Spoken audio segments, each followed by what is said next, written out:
When her basic attack or skills hit, she gains a stack of fighting spirit which boosts her attack speed, stackable up to 8 times.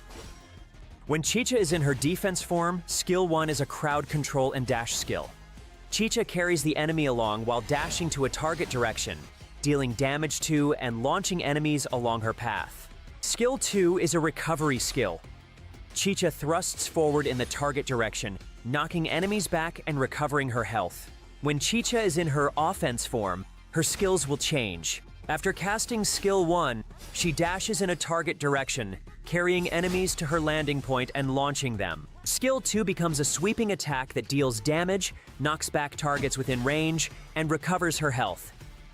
The more enemies this skill hits, the more health she recovers. When Chicha is in her overkill form, her weapon transforms into a bow. Skill 1 fires a piercing arrow in the target direction and knocks back enemies. If an enemy hits a wall, they are immobilized for a short duration. For Skill 2's duration, Chicha has crowd control immunity and damage reduction, dealing grievous damage to enemies and knocking them back while recovering her health. This skill can hit up to 5 enemies. Her ultimate has an enhancement effect. After using it, Chicha gains a burst of movement and attack speed and breaks through her fighting spirit limit. Her basic attack can also be used while moving, dealing extra damage when hitting enemies.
Yay! As you stand in the ruins, I'm your only hope. I prepared an infinite loop for you, the kind that gets executed immediately.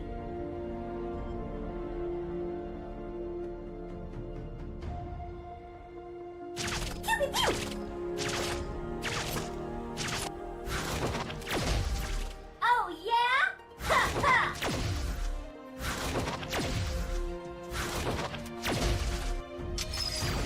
stupid power to the max! As if you could ever do that! Ha!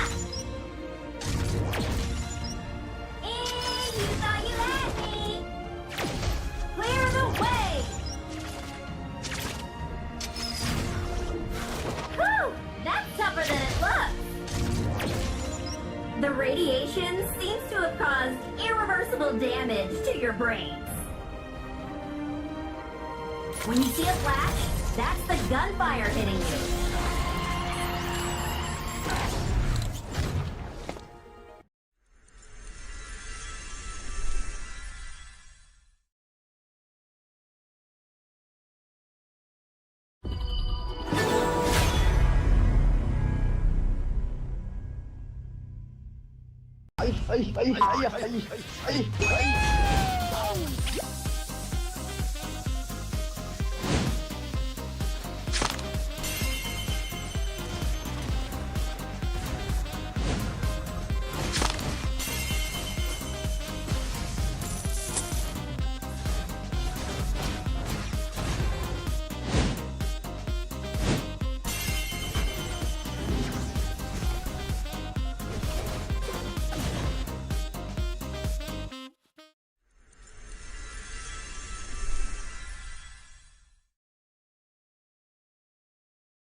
Your resistance only makes your blood smell better, Your Holiness. Obviously, you have forgotten to recharge your faith. Say goodbye to Dawn. The only problem with me is that I'm too perfect. What I prey on is human avarice.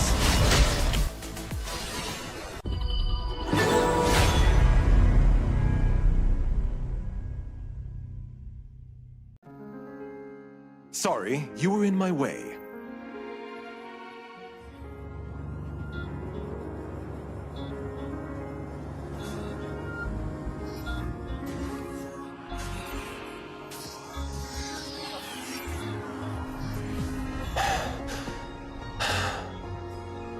Time. It flows like a river. In seconds, everything is new. I know I felt something change inside of you, and I know it because I'm feeling it too. The moment you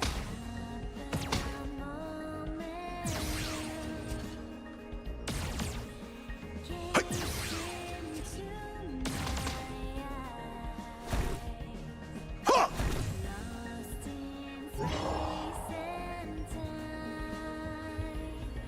we are bound as one. The white dove is here.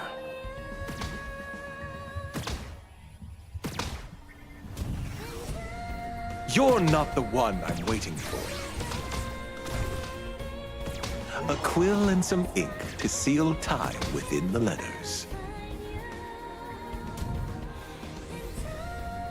A glimpse in a dream. We've missed each other.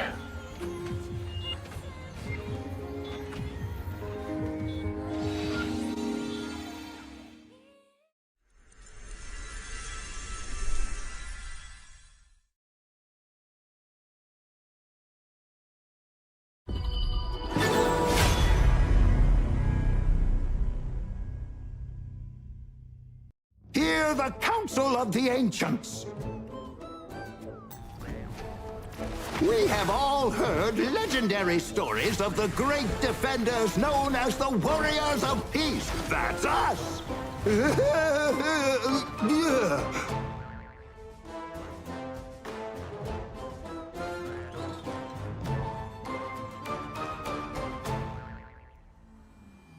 Hoot! Hoot! Oh! Yeet! You're not paying attention!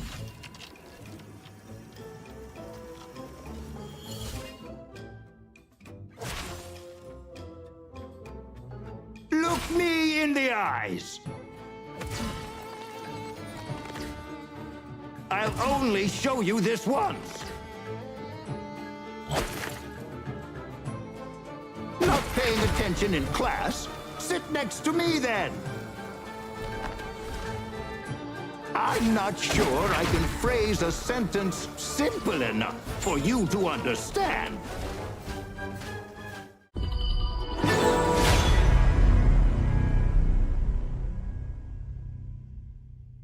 No matter how far I go, I never forget the way back home.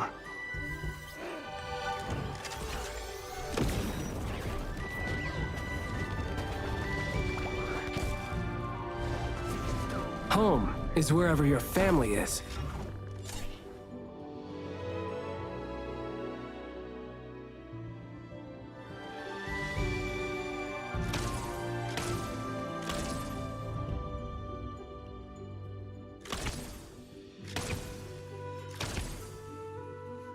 Time for bed. Sleep well. Check this out. Watch this area.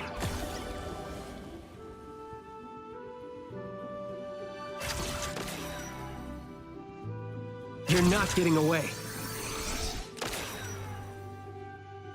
Do you hear the snow fall? Snowball fight! The storm's not over yet. Keeping your balance is an important skill for a hunter.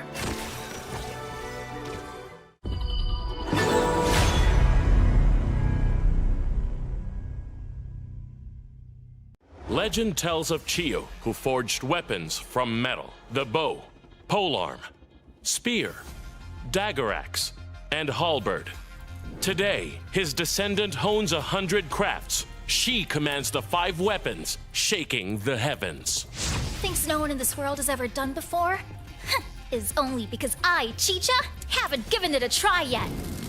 That hot-tempered little girl is trading ores for another furnace to forge with again. Who knows what she's planning to make this time? No wonder she's been dragging me everywhere to find forging materials lately. I'm totally worn out. The Dawn Seekers call her the forging fanatic. Besides forging, she doesn't care about anything else. As for her quirky outfit, you could say it's tailored entirely for her craft. Isn't it obvious? Wind and fireproof goggles, mountain climbing boots perfect for gathering ore, and miniature molds of the 5 arms.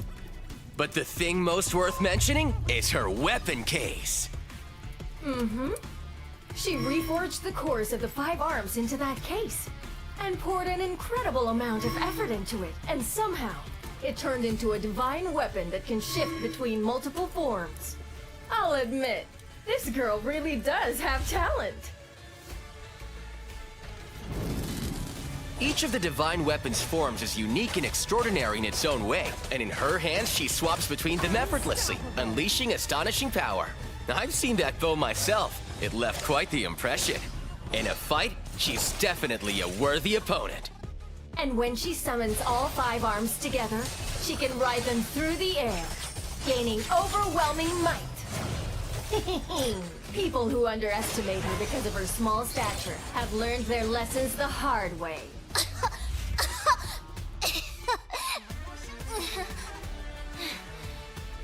Hey!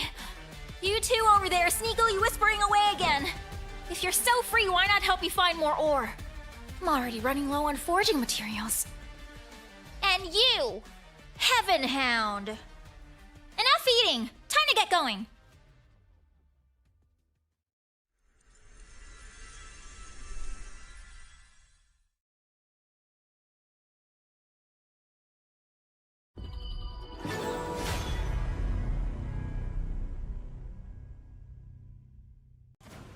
As the Forge Inheritor, Chicha has multiple weapons and cycles through them in this order: polearm, spear, dagger axe, halberd, bow. This is her passive skill. With each basic attack, she recovers health and switches her weapon and combat form. When her basic attack or skills hit, she gains a stack of fighting spirit which boosts her attack speed, stackable up to 8 times. When Chicha is in her defense form, skill 1 is a crowd control and dash skill. Chicha carries the enemy along while dashing to a target direction, dealing damage to and launching enemies along her path. Skill 2 is a recovery skill. Chicha thrusts forward in the target direction, knocking enemies back and recovering her health. When Chicha is in her offense form, her skills will change. After casting skill 1, she dashes in a target direction, carrying enemies to her landing point and launching them. Skill 2 becomes a sweeping attack that deals damage, knocks back targets within range, and recovers her health. The more enemies this skill hits, the more health she recovers. When Chicha is in her overkill form, her weapon transforms into a bow. Skill 1 fires a piercing arrow in the target direction and knocks back enemies. If an enemy hits a wall, they are immobilized for a short duration. For Skill 2's duration, Chicha has crowd control immunity and damage reduction, dealing grievous damage to enemies and knocking them back while recovering her health. This skill can hit up to 5 enemies. Her ultimate has an enhancement effect. After using it, Chicha gains a burst of movement and attack speed and breaks through her fighting spirit limit. Her basic attack can also be used while moving, dealing extra damage when hitting enemies.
Welcome everyone to the finals of the Honor of Kings Campus Series, and it's not just the finals, it's the grand finals. My name is Phil and I'm joined here by Zenon, a current pro player, to provide his high-level insight on today's matches.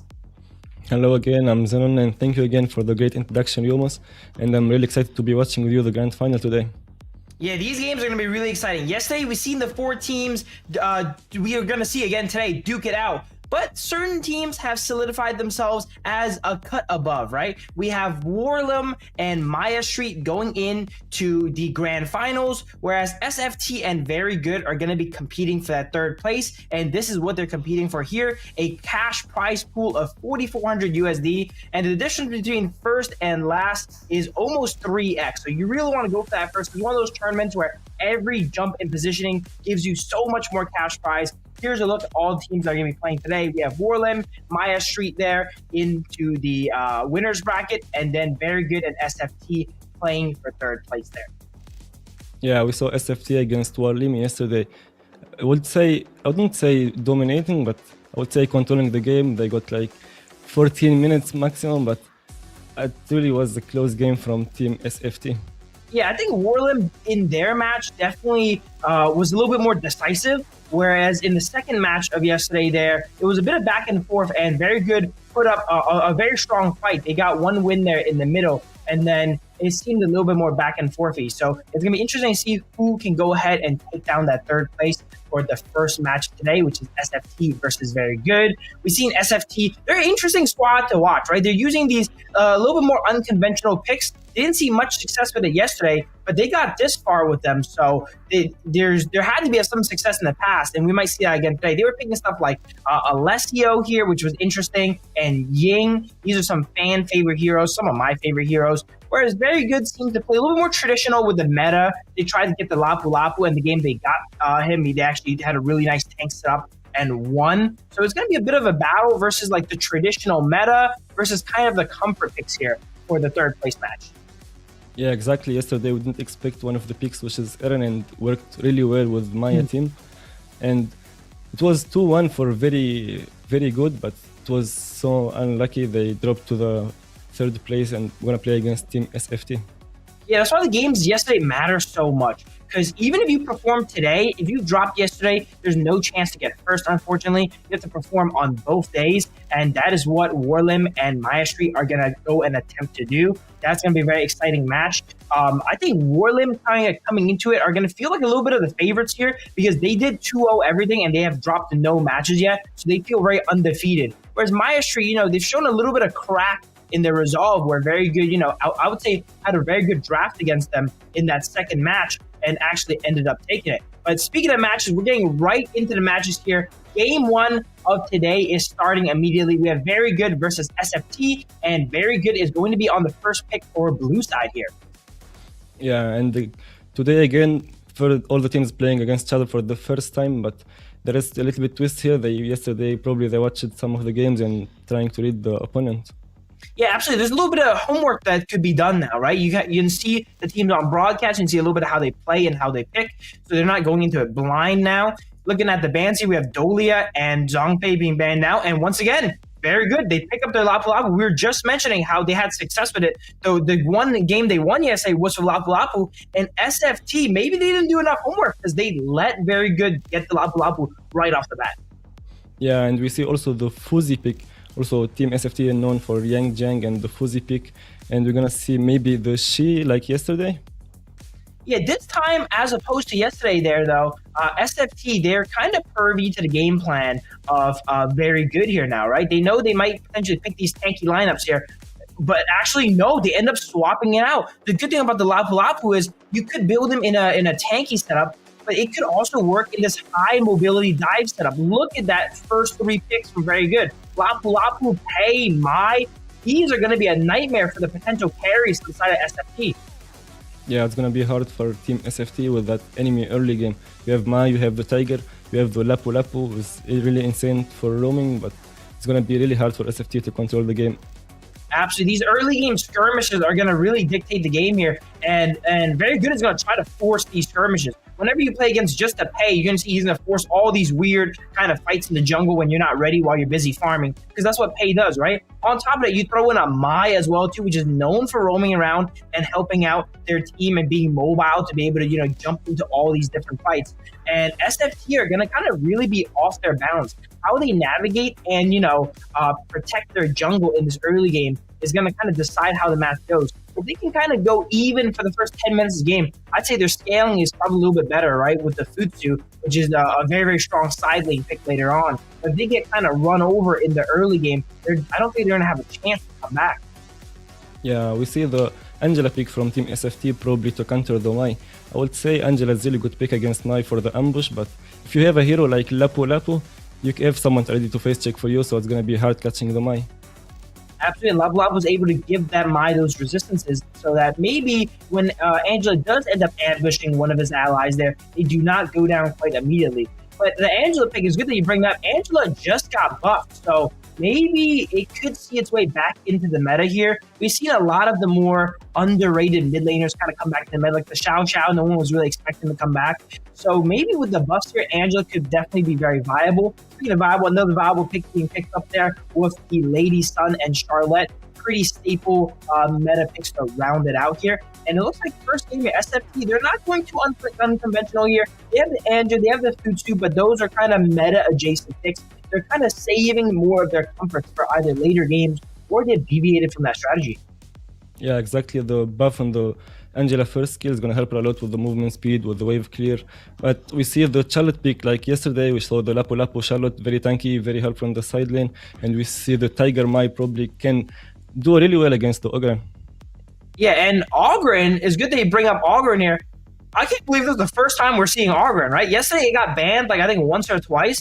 But this is the first Ogren game to come out. It got completely, skipped over here on the first day. It was banned a little bit, but there's some games where it was not banned and not picked, and it got let through the entire time.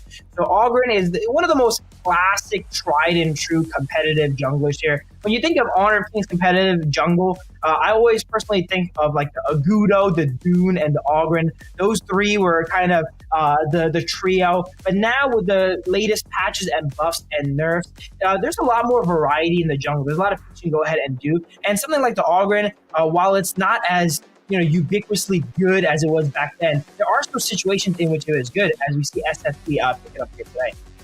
Yeah, exactly. Ogren is one of the most OP picks and one of the most picked heroes in the competitive. And from yesterday, it was a semi-finals. Some teams want to hide their cards for the grand final or the third match finals. That's true. Maybe they want to go ahead and hide some of their picks here, not giving the intel over to enemies because they are going to be studying the enemies. Look at this. Hey, options start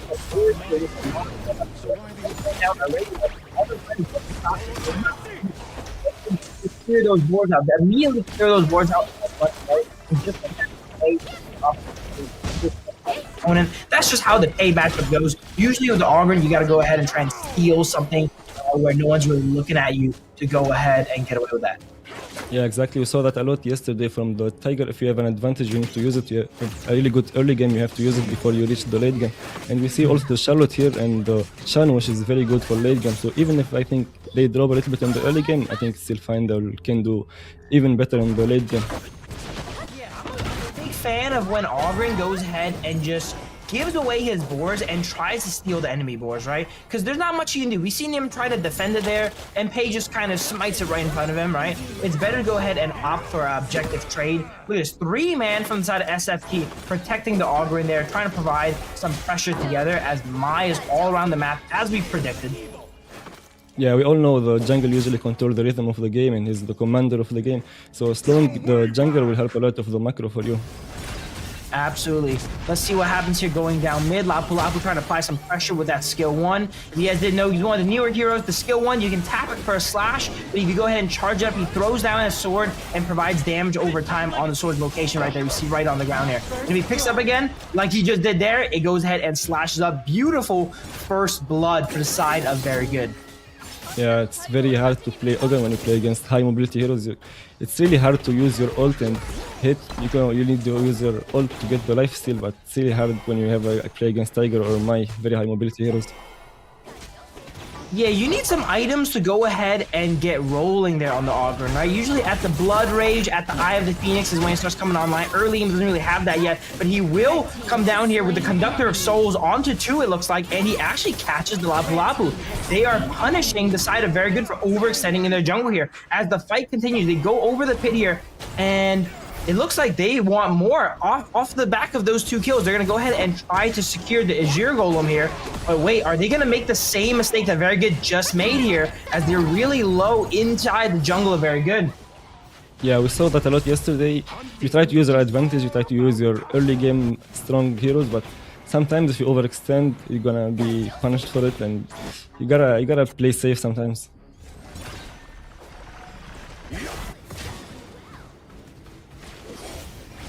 Go ahead and give it back up to the enemies.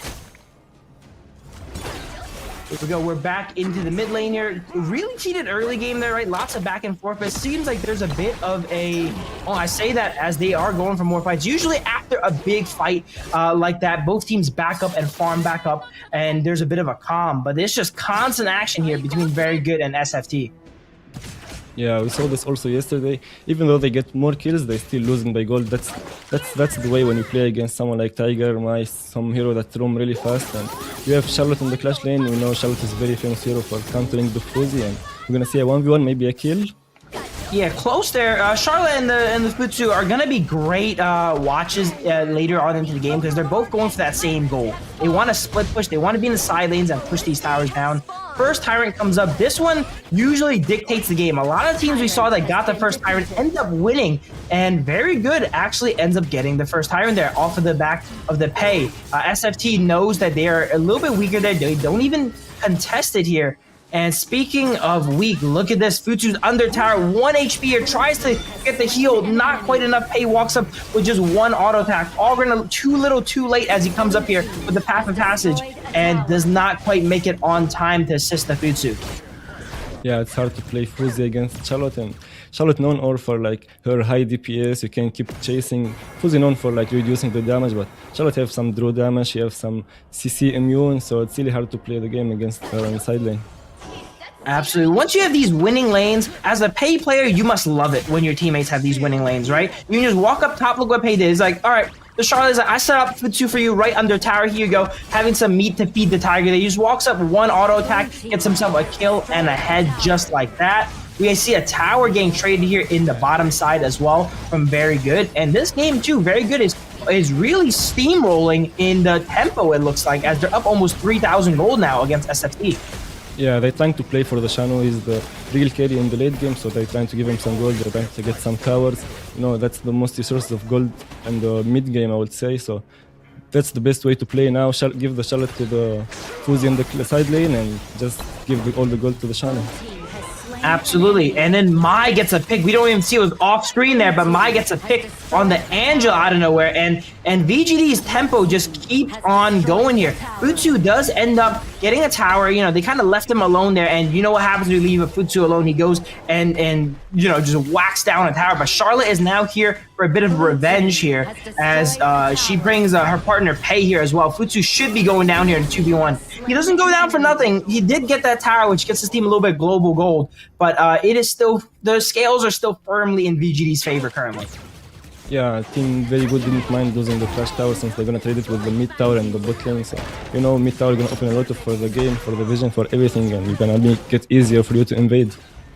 Absolutely. Now, this is definitely a very tough position for SFT here. But from your understanding, if you've ever been in a game like this, Zenon, how do you get out of this? Do you just keep playing safe, or do you want to try and make some crazy aggressive plays? How does SFT get out of this rut that they find themselves in now? I think the best way, maybe, it's either you play side lane with Fuzi, but with some help, maybe Liampu, or you're gonna just be with, like this, play with Fuzi, try to get some kills, maybe your ult is really helpful, you can do anything on the side.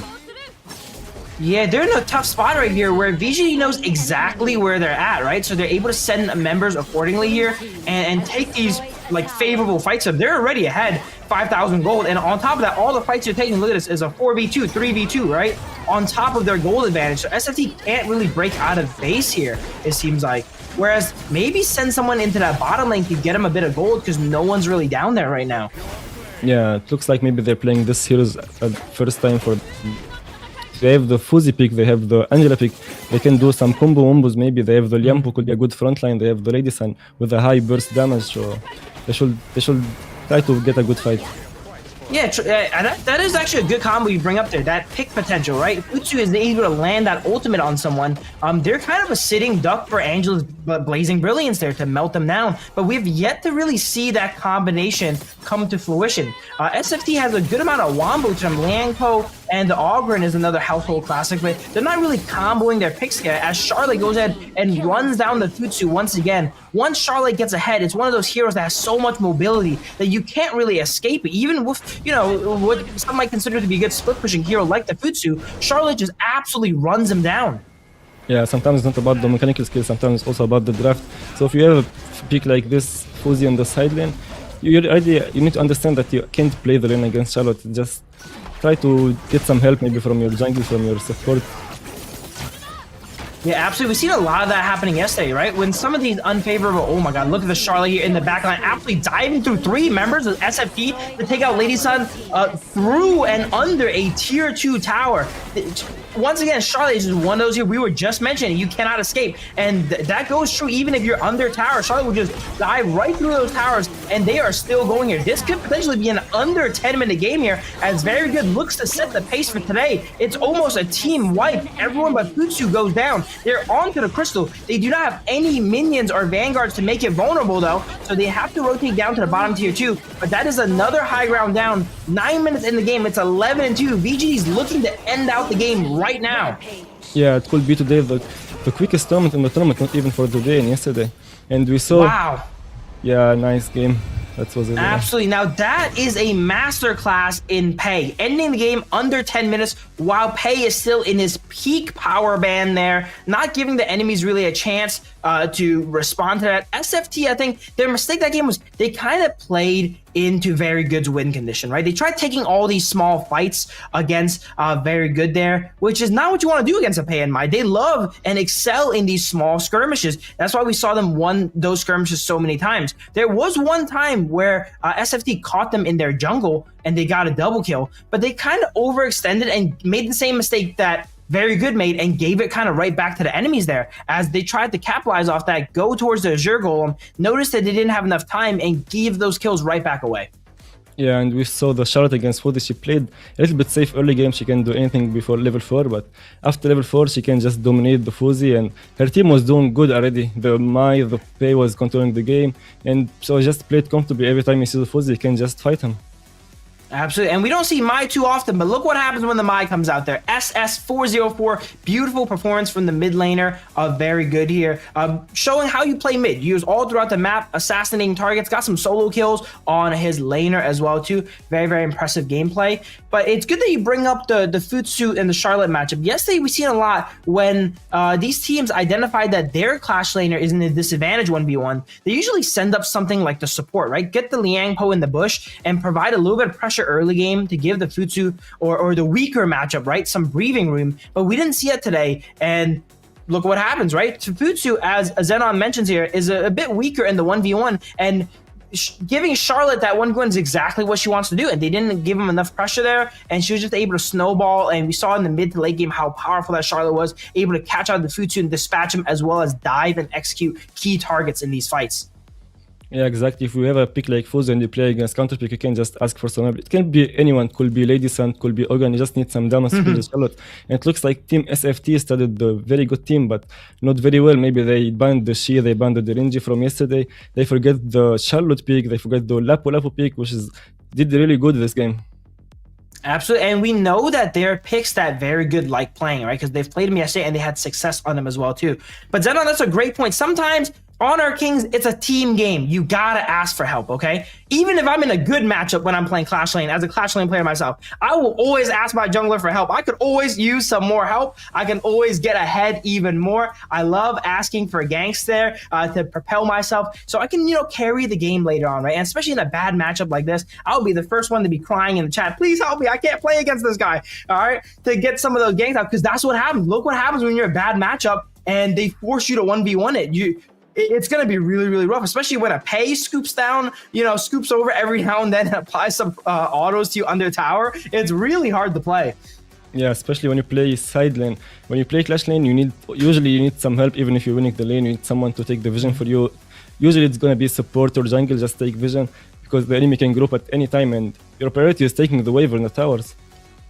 Absolutely. Hey, my junglers and solo queue, you guys heard that, right? Even if you're winning, help me out.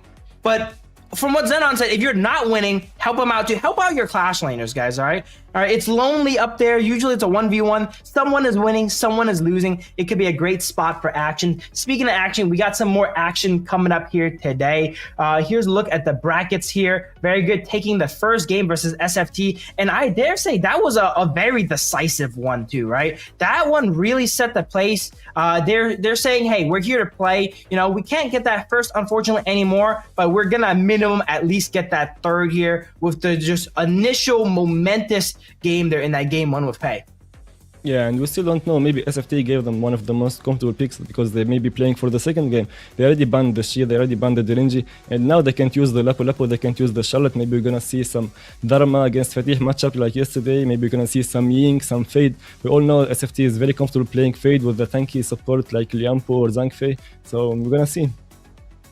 Yeah, now the Lapu Lapu is being taken from the side very good. They're going to be forced to either ban it or give it away. And Lapu Lapu and Fade, that sounds like a pretty good combo to me, right? Fade likes traditionally going a little bit of damage, a little bit of bruiser, but maybe with someone like the Lapu Lapu on his team to supplement his defenses, he can go those higher damage, more snowbally builds. You know, we're just cooking here, Fury crafting, but that could be some good stuff to see here coming in from this next game. But SFT, they're kind of on death's door here. This is match point. Whatever strategy they're hiding or trying to do, they got to bring it out right now, because if they lose this, they're not going to get any more chances. Yeah, well, still there is the Young Jiang pick, there is the Dolia pick with the Young Jiang, and like you said, if you play someone like Assassin, Fade, could be Jing, it could be any hero, you need someone to take the attention from you in the team fight, and just for you to flank, just to wait for the perfect moment to kill the farmman or kill the mage, to do something in the fight, basically. Absolutely here. And I'm a big fan of cheering for the underdogs here. So SFT, I hope they break out something new, something unconventional that Very Good is not ready for, so we can go to that game 3. But off of the first game already, Very Good, I know they're feeling good. They have an under 10-minute win. They execute their game plan absolutely perfectly here. And it makes sense because look what they're playing for here. $4,400 prize pool between all these teams here. The difference between 4th and 3rd place is 250 USD. We were talking about skins yesterday. That's a lot of skins. That is like 5, 6, 7 skins for every member of the team. And it is a good time for skins right now too. All of those winter theme skins are amazing. We're talking about Futsu. Futsu has a really funny skin where it's a little foxy Futsu, I think it's called. I didn't really expect him to come out with a skin like that, but that's going to be a very epic one there too. And that prize pool is going to go a long way once you get that 3rd place. Exactly, and the new season is coming soon after maybe 3 days, and there's a lot of skins, so you have to play for the... Even if you can't do it to the grand final, you can still play for the 3rd place to get better prize, to get better placements, and to take your revenge, of course. Absolutely, and this is going to be match point for 3rd place coming up right now as we're getting ready to go into drafts here. We're going to be back-to-back all action here today, right after this 3rd place match here, and the 3rd place winner gets crowned. We're going straight into the grand finals, and then we're gonna see who is gonna be first. Now it seems like SFT opts to go for that first pick here, the blue side, and some bans are already underway. We see the Arlie ban, the Diadea ban here. Interesting to see an Arlie ban from first pick, so maybe they kind of don't want to play Arlie themselves, right? Because we see Arlie usually is a second pick ban there, so that first pick does not get it, but they actually opt to ban it out, so they're using some different strategies. And as we mentioned, right, the Lapu Lapu was picked by VGD already. If they don't ban it out, SFT is going to go ahead and take it away, and that's exactly what they do here for first pick. Yeah, very good. Know what they're doing. They take the OP heroes, they play the Tiger, they know the Mai is very OP, so I just take the hero and ban it again. You're not gonna see the hero again. It's best of 3, maybe best of 7, you have to change your bans, best of 5, same. But if you're playing against best of 3, you can just pick the OP heroes, ban it next game. And it looks like, as you said, maybe they don't play the early. We saw a lot of comfortable picks from SFT. We saw the Lady Sun, we saw the Alessio yesterday, and today we saw the Lapu Lapu. I think I would have liked to see something like a Dharma pick up for SFT actually before Lapu Lapu, because they know Very Good can't pick Lapu Lapu, right? They already picked it, so they could pick it up later on. But since they first pick it, they might be hiding some of their teammates. They want to go for something like that counter pick instead. And it looks like they opted to lock in the Nua and the Long. This is a very traditional, strong meta composition so far for the lineup of SFT. Yeah, exactly. You already picked the Lapu Lapu, so you don't have to first pick it. You could go for another pick. They team very good am I looking for, but we see the Ata maybe today we saw it yesterday from the team very good and did really well. I think Ada was, as Xenon crowned it, the MVP of yesterday, because we saw it in a good amount of games, and it kind of won all of them. It's a very slept-on jungler there, not flashy, right? It's not a Pei, it's not a Mai. Like, no one really goes like, oh my god, I have such a good Ada. But Ada is the guy in the background silently winning games, right? He's the front line of your team, splish-splashing in and out of those fights, getting these ghost ships on priority targets. And so far, looking at the side of Very Good, their lineup is very tanky. They have 2 full tanks, as well as Fatih, which kind of goes brutal bruiserish here. So the side of SFT, they need to pack that punch. They need that firepower coming in here. They have the long, they have the Nua, so they have a good amount already, but they got to be ready to cut down the likes of BGD. Yeah, we saw the Lata yesterday, and the heroes still have 100% win rate, and it's really hard to play against. We saw the Noah, we saw the Lady Jen also, and today we're gonna see Long and Lapu Lapu, which is kinda safe to play, but it's gonna be really hard early game to play against tanks. And we see the very good team doing the She combo with the tanks, so we might see She today again. Oh, true. She could be a great pickup there too. I think the She matchup into the Nua. What do you think about the She matchup into the Nua? I was always a fan of the Nua versus the She because Nua is just able to kind of outrange the She. But She is strong versus melees though. I historically understand like She versus the melees are so annoying. They push you around a lot. But in that 1v1, it might not be as favorable. Yeah, as you said, no one can win by the range, but for She, you just need to surprise her, maybe go into some ambushes, maybe work for your team to get some stuns. You have the Zhangfei, you have the Fatih can flank, so you might just wait and actually, maybe you don't need to kill the Noah since Noah doesn't have any damage against the tanks. Maybe you need to kill the Long only. It looks like SFT are also wise to the power of that She pick there. Look at that. They ban out the She. They ban out the Yijing. These are kind of enablers for their melees, right? She gets to pull in enemies into the melee's range, as well as Yijing sets up that board and traps the enemies inside Zhongfei, a very, very classic combo. Something that's not a classic combo here, we're seeing the Garuda being hovered here, and it looks like it gets locked in. We were talking about this yesterday. Me and Xenon are big fans of this new hero here. Very fun to play and very unique kit there too, right? With that ultimate raining down arrows on the enemies. Let's see how very good ends up doing with that. As SFT, they do get a little bit of spice in there. There's their Ying, right? Not many players play the Ying. That's the very like solo queue ladder style hero. They opt to actually bust out the Ying and send the Yang Zhuan up top. Yeah, we saw the same picks from yesterday. We see the Ying, we saw the Yang Zhang. We see them playing yesterday against the team WARLIMI, but today we're gonna see the Garuda pick, which is insanely, I think, good here since you have two tanks already. Fatih can just let them do your thing in the side lane, maybe flank later, but if you wanna push some turrets, anything, you have the Garuda, you want some poke, you have anything, the Garuda hero have. Absolutely. Very, very exciting picks on the side of VGD there. Now, while yesterday the Ying was not successful, we also have to mention individual performance, right? In the game, the Ying was landing some amazing combos, 3-man combos early game. Unfortunately, they didn't really have the draft to capitalize on it. They had a Schwanza last game when they played it, if I'm correct, which is not one of the strongest early game supports, so they couldn't really capitalize off it. But this game here, they have Lapu Lapu. If this Ying hits some more 3-man combos, I think it's going to be very, very different how it turns out. Yeah, and it looks like Team Very Good are doing the same thing. Just give the EDC some late game hero. You don't have to play for him, and play for the Clash lane as usual. Absolutely. The last pick there, right before we swap screens there, that was the Show UA. So on red side there, they're saying we got the range advantage, right? We have this beefy front line that you gotta cut through, the Zhangfei, the Fatih, right? And then on top of it, we have the firepower in the back, the Garuda raining arrows of the ultimate here, the wild winds coming out from the Show UA there. They have that range advantage, and it's gonna be up to SFT to see if they can get on top of those carries. Because if they don't, they have infinite damage, infinite sieging with the Show UA and the Garuda. Yeah, exactly. After level 4, usually Team Very Good will play for the Dragon as usual and try to give some gold from the tower from the Shoyu.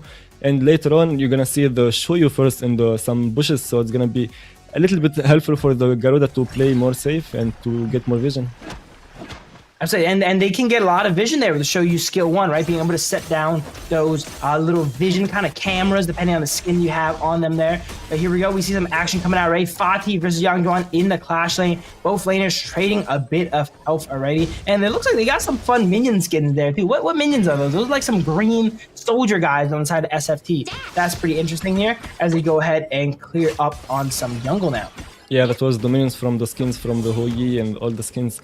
And we see the Ata was helping the mid lane get the prioritized mid, so he can get the picks for the enemy team, and it's still fine, you know. Maybe he needs some help now, and you see Garuda helping him in the blue, so they're doing fine. Absolutely. Look at that. Look at the wave clear coming out from Shoyue there. Being able to use 2 wild winds to completely dispatch a wave. One of my favorite marksmen to play there, just because how fun that kind of sniper-esque feeling is. It is relatively weak in the early games here. You need to kind of go throughout the game, put points into your ultimate to get that range. But once you are into the late game, you're nailing people from like a mile away and doing a bunch of damage. It is super, super fun once you get to that point. We see Ying come up here into the clash lane to help out Yang Zhuang clear this wave and probably unlock the teleport there as they opt to make some plays around the map. Yeah, exactly. And Trio was one of the safest pick also since he is second. And this time you play against Lapu Lapu, you play against Long. It's hard to 1v1 the Long. Plus the Lapu Lapu is going to be so tanky, you can win any trade. So the show you picked will say it's perfect here. Absolutely. Look at this. 3-man on side VGD opting to try and make a play top here. Doesn't really get much here. SFT, they know it's coming, so they opt to just go ahead and back up. They use the teleport to come back into it here. Both teams seems like they're playing kind of like they're walking on eggshells here, right? They're playing really safe. They know this game is very important. VGD can go ahead and lock up third place immediately if they win it. And SFT, they're not trying to go home. They want to bring this to game 3, right? So both teams playing extremely safe, and they're waiting for this first tyrant before it kicks off. Yeah, we see a very tanky team from Team Very Good. From the opposite side, we see some heroes, but there is not really a high mobility heroes, so both teams probably gonna play it safe. Just let's see what farms you can get, what camps you can get, and just wait for the dragon and see who can win. There's that ultimate coming out right there. You see the rain of arrows, and it actually lasts for a pretty long time. It's like 4 seconds of constant arrows coming out here, and if you land all of it, it can almost solo any carries usually. Sometimes even tanks, if you're really fed, will get soloed and hit every single one here. So that's going to be applying a lot of pressure throughout the game. We're going to see it using that a lot to kind of pepper down the enemies as they're sieging, all while wild winds are coming out from the Shoyu as well to go ahead and soften up the enemies. Yeah, and that's why I always say Garuda maybe not the best hero to play in solo queue, but he's one of the best heroes to play in competitive because you're playing with 4 people, you know, and there is 4 tanks for your team, so you can just use your ult, so there's someone to defend you when you're using your ult, so that's what you need. You need some cover when you use your ult. Uh-oh, here we go. A first blood and a solo kill coming out in the clash lane here. Bati need a little bit of defense there. Hold on, it's not over yet as we see a team fight being broken out right in front of the Tyrant here. Tyrant's not even up yet. Ghost Ship comes down. Ying goes down here. Liang Guo, Zhang Fei, I'm sorry, jumps back in there trying to get some combinations off as they go ahead and back up. Huge fight. It's so chaotic. I almost named the wrong hero. It's fine. And you see actually they doing some combo. They know what they're doing. They kind of wanted them to get closer so the Ata can block them there with the ult. And we see the Zhang Fei ult directly and some damage from the Garudas. And after all this happened, they go ahead and find the time to secure the Crimson Golem as well too. And on top of that, they've pushed SFT all the way back into their base now, and this gives them the first free time. What do we always say? The team that gets the first Tyrant kind of dictates the game. And I think almost every single match we've seen so far, the team that gets the first Tyrant wins. Is this going to follow that status quo? Yeah, of course, since you get the dragon, it's gonna be a little bit hard to fight them since they have the movement speed, they have the damage, they will go to take your jungle, and so you're gonna be fast farming your camps, trying to keep the gold gap less, so... Yang Zhuang opting to go ahead and teleport into the mid lane here to try and apply some pressure. He has already cleaned up his wave though, so he knows he has a few seconds to go ahead and apply some pressure before he has to go back in that clash lane here. Ultimate coming down, absolutely peppering all the enemies on side FST. He doesn't really have many items yet. Usually you want to build up some slow and burn and anti-heal items to apply a lot of effects with that ultimate, but it's still in the early game. It's mainly just damage here for now and poke. Yeah, exactly. The Garda Colt's kinda hard to aim and still a bit easy to dodge if the enemy have some space to move around, but after you buy the slow item, it's gonna be a little bit harder for them to dodge. You're gonna be slowing them and damage them at the same time, and it's gonna be really good for zoning like we saw in the blue.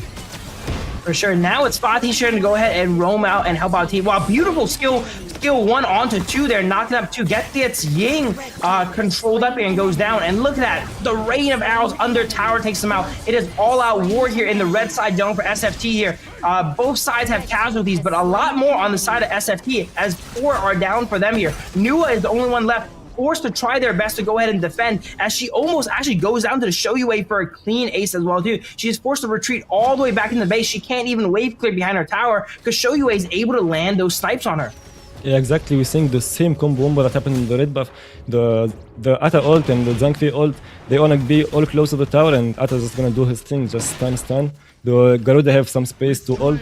The Shoyu have a little bit some range to do some damage, and they can't even focus the backline. Yeah, as we see another fight go down here, these are just constant skirmishes here. It looks like this is exactly what Very Good want, these skirmishes into the jungle here. Because best case scenario, they win the fight. Worst case scenario, they at least take the golem here. Here we go, Nua's Annihilation comes down. It looks like Zhongfei kind of was a little bit overzealous without the ultimate this fight here, right? Last time they were able to go ahead and do that combo wombo because they had their ultimates. They had the Ghost Ship and the Unbridled Outburst to knock them into it. And we saw there, the Ada already used their Ghost Ship in the mid lane, and Zhongfei did not have ultimate, so they were not ready for war there. Yeah, since they are playing tanks, they thought maybe we can go get some vision, take some camps, but they just realized a little bit too late that they got outnumbered, and it's 5v2 actually. Yeah, very interesting itemization. I just saw the long pickup anti-heal very early here. So he's really respecting the healing from the enemy side there. And he knows he needs to apply it on someone like that Ada on the Zhongfei because they're so tanky to be able to cut them down with those flaming palms. Yeah, they're playing against 3 tanks, especially the Fatih peak, the Ata peak, they're healing a lot, so you've got to be the first or second item to the anti-heal. Yeah, I think that's a trait that pro players are very good at. They know how to itemize very well, right? Sometimes to do the most damage, you actually don't need to build damage. You got to build that utility, right? If you can prevent thousands of healing from the enemy team, it's as if you're doing like thousands of damage more. And that is what the SFT's marksman along here has identified. Instead of going the standard Eternity Blade and everything, they want to get that anti-heal in there early, as you can see there. First item anti-heal too, from the Nuwa and the long here to make sure the enemy has no healing whatsoever. Yeah, exactly. Even though know about the anti-heal, but maybe the long bot it, so maybe he can fight also alone. Maybe he want to get some catches in the side lane.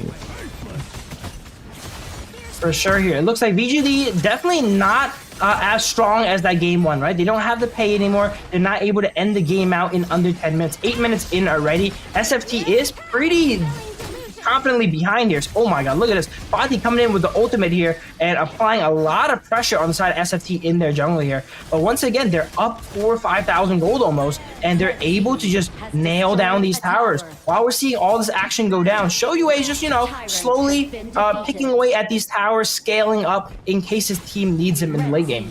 Yeah, exactly. We see a 3-4k gold gap. It's actually not very big at 8 minutes, so I think we still have a chance to fight maybe. Beautiful ultimate to cut off the side of SFT here. They got them all boxed up here. All 5 members of SFT are caught out. They thought they were gonna make a play on the Fatih and catch him out, but they were the ones that actually ended up getting caught out. Ying is not having a good game this game here, dying multiple times by the hand of VGD, and being the jungler, it's gonna be real hard to come back from that. Yeah, exactly. It's gonna be hard to play this game with Ying since the 2 heroes already have the anti-CC thing. So if you go in already, it's really hard to go out.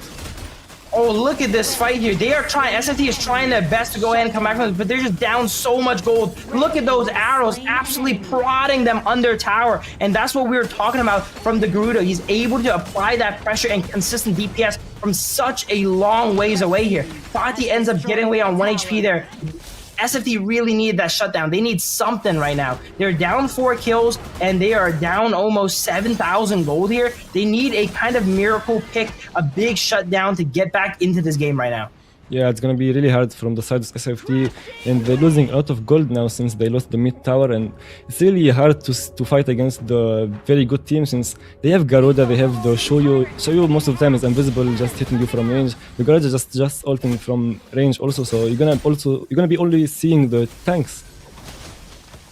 Yeah, composition like VG, when they're ahead, it's so oppressive. Whenever you play against poke heroes and they're ahead, it's not poke anymore. They're basically assassinating you from range. These shots coming out from Shoyu are going to be hitting you for a third of, if not half of your health here, and then you immediately have to go back to base, right? And that kind of propels their game plan here of keeping the enemy in the base here. Fatih popping that ultimate. Every time Fatih is against this Yang Zhuan, he knows the power that he could do, so he has to pop that ultimate to try and contest him in the 1v1. Look at Gudo with the ghost ship, trapping the Yang Zhuan there. Perfect combo and synergy there. Trapping the Yang Zhuan here so that it gets nailed by all the arrows of Gudo. And it looks like this is going to be it here. All 5 members of VGD are up, and SFT is going in 1 by 1, and they're going down 1 by 1 as well.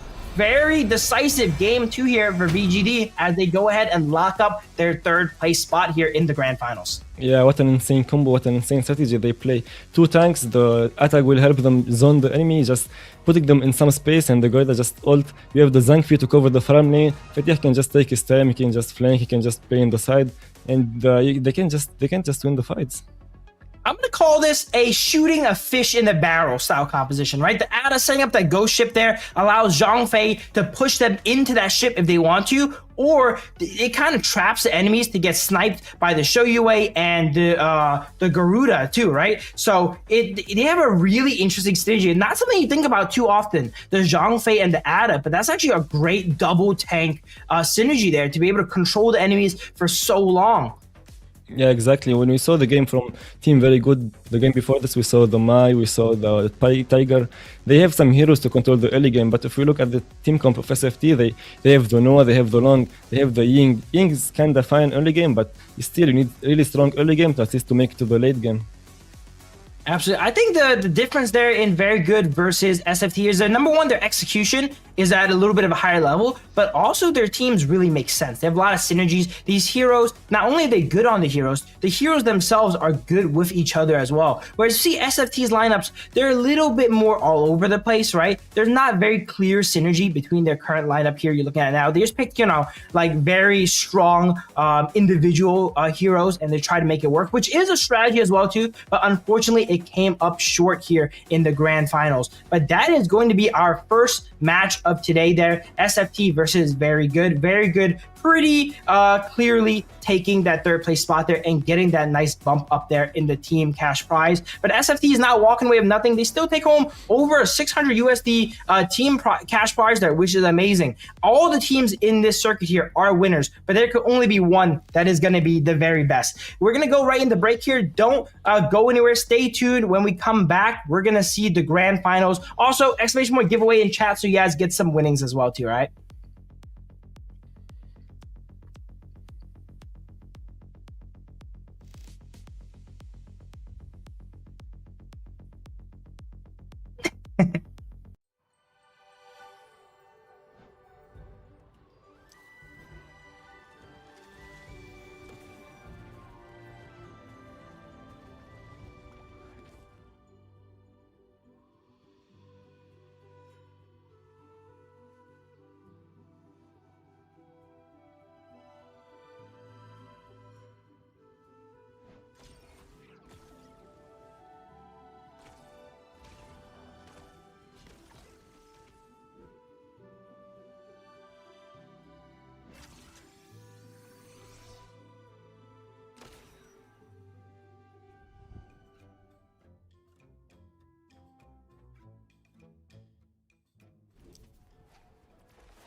An infinite loop for you, the kind that gets executed immediately.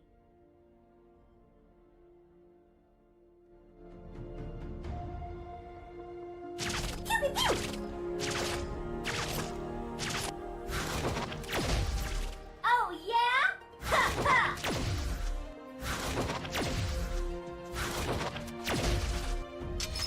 Weapon power to the max!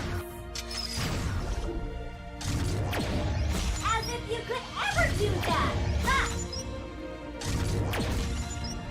And you thought you had me!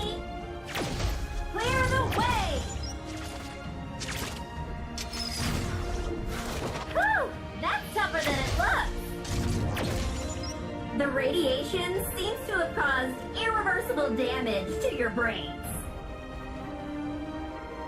When you see a flash, that's the gunfire hitting you.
Your resistance only makes your blood smell better, Your Holiness.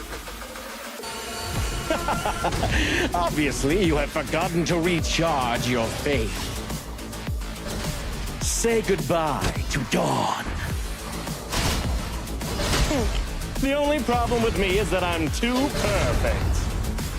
What I prey on is human avarice.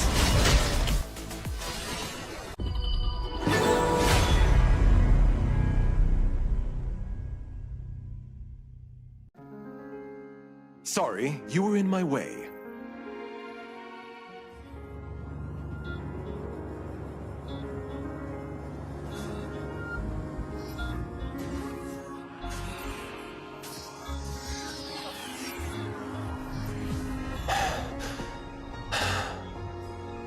Time, it flows like a river. In seconds, everything is new. I know I felt something change inside of you, and I know it because I'm feeling it too. The moment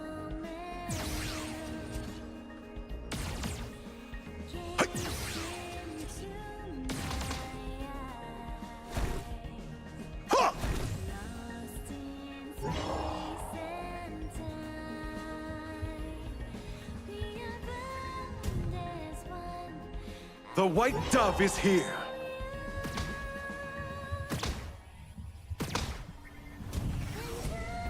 You're not the one I'm waiting for. A quill and some ink to seal time within the letters. A glimpse in a... Welcome back, everyone. It is time for the main event, the grand finals. We just saw SFT versus Very Good, and Very Good proving their name right here, as they're a very good team and they cement third place here, sending SFT to fourth place and going home. But now it is time to see who goes home the victor. The first place, the best of the best in the campus series here. It is going to be between WARLIMI and Maya Street here, fighting for that first place and that insane almost 1900 USD cash prize. Also, speaking of prizes for teams, we have prizes for the viewers as well too. I just got word that you can go ahead and enter in to get a iPhone 15 Pro Max as well on top of the gift cards. So make sure you guys join those giveaways and get yourself a chance to win here. Yeah, it's the games we're waiting for. It's the grand final games. It's against Team WARLIMI against Team Maya.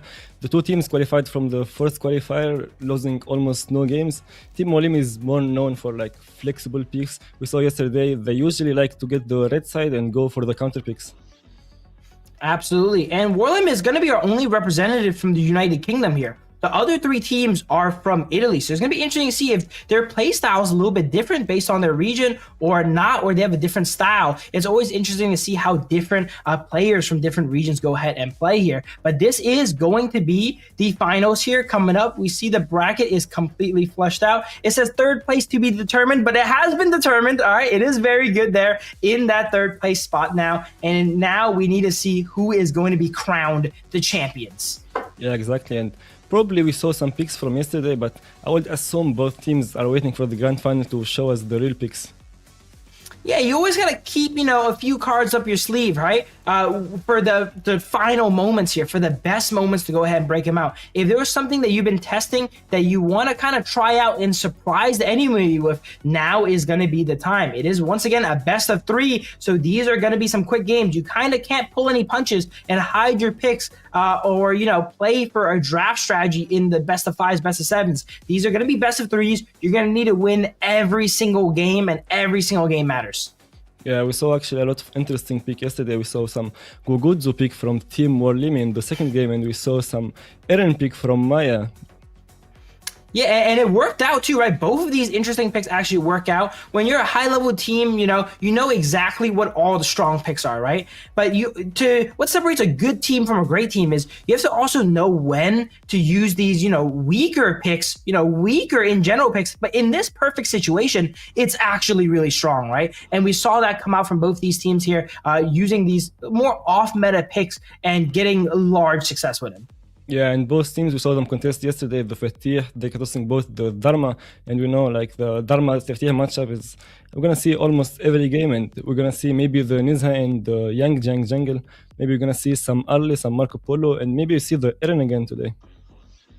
Absolutely. Yeah. If those come up, that would be amazing. Or maybe something new is going to come up too. These teams could always have some, comfort pick in the back pocket that they can bust out here to kind of surprise their enemies here now, though. And in a best of 3 format, if you can get some surprise wins, that's pretty good, right? You're halfway there for being a champion. So I would say more unconventional, even some, dare say, cheesy strategies are pretty strong with that. Yeah, exactly. The Fatih peak, we saw also interesting peak like Guan Yu, we saw the Liang we didn't expect with the Qiao Qiao. We saw both teams contesting Zhangfei, and the Ata pick from Maya that they got them the win easily. Our grand finals, game 1 is coming up now. Yeah, we saw some interesting pick like Arlie, which is OP pick. We saw some Marco Polo, probably some comfortable pick. And we saw from the other side, Team Maya playing more from Eren and some late game heroes like Chanu, like Flowborn. So let's see today what they're going to play. All right, I'm going to make a wild prediction here, okay? I love doing these during cast, making some crazy wild prediction. I'm wrong most of the time. But what if we bring back the Set Sail Master himself? We bring back Sunset. All right, I love watching Sunset gameplay. It seems like Clashing has kind of forgot about him, You bringing up the Eren kind of reminds me of some games where Sunset and Eren kind of drive by and just shoot people with the Eren ultimate, which could be really fun. That's my wild hot take prediction, that Sunset is going to be played during this match. 95% chance is wrong, though. Exactly, we could see, we saw a lot of interesting from Maya yesterday. We didn't expect the Guan Yu, we didn't expect the Liao Qiao Qiao, we didn't even expect the Ata. And we saw also some counter picks from Team WARLIMI that we didn't usually see. We saw the Ria, we saw the Nizha, we saw the Gugudzu pick. Now, Zenon, we've seen all these teams play now, and we kind of know what picks they have been picking. What is one pick that you're surprised has not really come up yet, right? Where you're like, wait, why don't these guys play this hero? I would actually be surprised if they pick maybe Dr. Bian from lane. It's really good against Long, actually. I like playing. I'm a big Dr. Bian believer. The Dr. Bians on my team are a little bit when I see them, but when I play them and have a Zhang Fei on my team and have a Bai Chi top lane as well too, you play the Dr. Bian in the farm lane or in the mid lane, ooh, it's so fun to just keep throwing out heals and your front line is absolutely invincible. They call him the walking fountain for a reason, right? Yeah, exactly. Dr. Bian with the healing, and you sometimes, like you said, you see the Baichi, maybe you get some Agudo, you could be getting Haino farm lane, you can get anything. You just need tanks, you need Sunbeam maybe for some movement speed and heal regen, and everything will be good, I think. If I'm playing Baichi, I know I would love to have a Dr. Beyond on my team healing me up though. But every time I see Dr. Beyond when they're on my team, I have like a full squishy lineup for some reason, and they just randomly kind of picked it there. But here's a look at the brackets. Once again, we're getting right into the final match now, and I can't wait any longer. I want to see these drafts. I want to see what they ban. Will we get the Lapu Lapu come out even more? We did see Arlie yesterday too. I think it ended up being a bait, actually. They baited the enemies into picking the Arlie, and they picked the Liang to go ahead and counter it out. And while Liang was such a contested pick yesterday, we haven't actually seen it yet today, right? It was not banned, it was not picked, it was completely let through. Yeah, like we said, the Liang pick, it's kind of hard to play, especially with the Frost. You need some communication, you need some synergy with your support, and it's really good to play, but it's also very hard, you know, if you play against hero like Noah, you play against some long CCs, I would say it's going to be really hard and really easy to cancel the Liang ult. Absolutely. I personally still like it when the teams play the Liang, you know. I want to see the Liang Princess Frost combo. I'm surprised it got let through so many times. I know it's not as strong as in the past, but it's still the bread and butter, you know. It's still the tried and true. And I think there's a good chance Maya Street will end up picking it up here. And enough delay, it looks like our yapping is over here as we're about to get into the draft of Game 1. Yeah, exactly, but I don't really expect the team WARLIMI to play the Liang, since the team Maya have the Guan Yu, they have like the Xiao Xiao, they have some really good picks with the Lady Gen, but maybe, who knows, maybe team Maya play the Liang since the team WARLIMI doesn't really have a counter for it. Absolutely, yep. We'll go ahead and get ready now here. Any second now, what are we thinking the bans are going to be? I think Mai is going to be banned out a good amount as well too. Lapu Lapu has been getting banned here as we, let's see, here we go. We are into drafts now here too. Futsu for now, that is not a ban I expected. I'm talking about Mai. I'm talking about Lapu Lapu, and then Maya's like, nope, we're gonna remove Futsu out of this game here. Yeah, from what we saw from the last games, Team WARLIMI usually play for the counter picks. They have like really flexible heroes, but for the most heroes they picked, they played almost early game Yang Jiang, and they played some Fuzi. So it looks like Team WARLIMI studied them. Interesting. As first pick, you know, you could kind of be a little bit more flexible with your bans, you know. You could do more of these, you know, targeted bans, because if the enemy leaves open the Arlie or any OP heroes, you just pick it up, right? So they're allowed these targeted bans here. We see Diadea being banned out as well too. There's a good chance Warriors are going to go for the standard second pick Diadea Arlie ban here, which we see most second team picks actually end up doing. Let's see how Maya actually rounds this out now. Yeah, banning the Diadea also means you want to play the early, because Diadea is one of the hard counters for the heroes that have the mobility. You know, when the Diadea catches the early, she can go back, their skills get cancelled, so maybe they want to go for the early pick. Yeah, I think Diadea and Arlie, they have an interesting relationship, you know, because as Arlie, you would love having a Diadea as well too. But if you leave it up, you kind of give it the chance to enemy to take it and kind of counter you as well too here. So I'm expecting a Arlie ban here coming out from War, but no, they actually end up banning the pay. So Arlie is up right now for Maya to go ahead and pick up, as well as Lapu Lapu's up too. Wow, a lot of things are on the table right now. Yeah, we see Team Maya actually doing very good with the pay heroes yesterday, and they played really aggressive, and they gave some space for Eren to scale for the late game and buy some items. And we saw also the Dharma hard carrying yesterday with the MVP, but we see actually the Yang Jiang getting first pick from Team Maya. Now that is a very interesting first pick there. Giving over the Arlie and the Lapu Lapu. Now that is a devastating bot lane here. I think Lapu Lapu, Arlie is already an amazing hero, right? But you throw Lapu Lapu on top of it, giving Arlie those resistances. Once she gets that Doomsday going and you give her resistance, she's gonna be really hard to take down. Yeah, we saw the team WARLIMI instantly pick the two heroes. Probably they were ready for any hero. They don't care what the enemy were gonna pick. They just want to play their comfortable heroes. And we see maybe the Dulia Yang Jiang combo from the other side.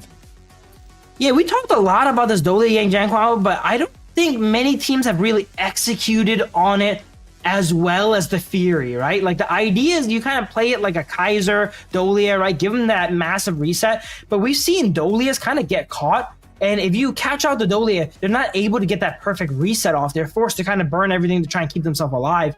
But it looks like they opted to switch up their strategy last second here. Instead of going and picking that up right now, they're opting to maybe save it for later on and pick up the Agudo channel for a more tower sieging composition so far. Yeah, exactly. Maybe they were scared a little bit of the Lapu Lapu stands, and it's going to be really hard for the Dulia to get anything in the game. So they changed for the Agoda and Chano comp, it's really good actually against the early, since you can just poke from range, and you have your ult from the Agoda, so you're gonna be perfectly fine against the early. Here's War's chance to go ahead and ban out the Dolia, though. They know Maya kind of wants to pick it, right? They hovered it a little bit before, and they, I guess they have not. They could, yeah, Zia could be in the mid lane as well too. So maybe they could kind of take the Dolia away as well too if they opt to keep it open. But I can't imagine Maya is not going to immediately pick it up though if it's available. Yeah, true. I think they still have the chance to pick it since they have the Agudo, and they can face check the bushes. You have the Yang also really good hero to face check the bush, and you have the Chano also. You can put some seconds in your bush. So we might see the Dolia, but maybe not the best hero to play with Chano. I think some great third and fourth bans coming out from Maya here. Removing the Dharma, removing the Fatih, forcing War on a less optimal Clash laner here now that their Clash laner has not been picked yet, whereas Maya opts to go ahead and send the Young Juan up top. But as we were saying yesterday, you cannot go wrong with the Byron. It's so tried and true. You know, you're never going to really get let down by Byron. He's good in every single composition. You know, you're always happy to see him, and that's what War opt to go ahead and pick up here now. Exactly, I always like the Byron pick. It's kind of like the default hero, the safe pick, the good early game hero. Is almost good in every team comp. Yeah, he's probably the most well-rounded Clash laner. No real weaknesses, and, you know, a few pretty good strengths. As you see, Maya round out their composition now. They have the Chao, and what else here? The Sha gets... I think that's locked in here now. Okay, that's their composition here. A bit of a macro style composition, right? Using these teleports to go around the map and siege these towers to kind of catch people off, whereas not really that focused on team fighting like the Dolia one there. I couldn't quite catch the last one on the red side there, but we're going to see it when it comes in the game. Yeah, exactly. Both teams know what they're doing. So they want to balance the team a little bit. We saw the early, we saw the Zia mostly for late game. So they want to pick some Byron, they want to take some early game heroes. So they balance the game. Ooh, if we see a level 25 Arlie, that is going to be a show and a half, right? Arlie already an absolute menace there in the late game once she gets all her itemization going. But now with the potential of Zia to bless her as well on top of it, that's going to be exciting. I love watching the compositions where they just like pocket or funnel one like hero. Those are so fun to watch. And it looks like Neza was actually the final pick for the side of War here. So that is going to be their jungler there, Neza, being able to, you know, kind of lock on and pressure anyone on Team Maya that he wants to at a moment's notice with that Skyfall.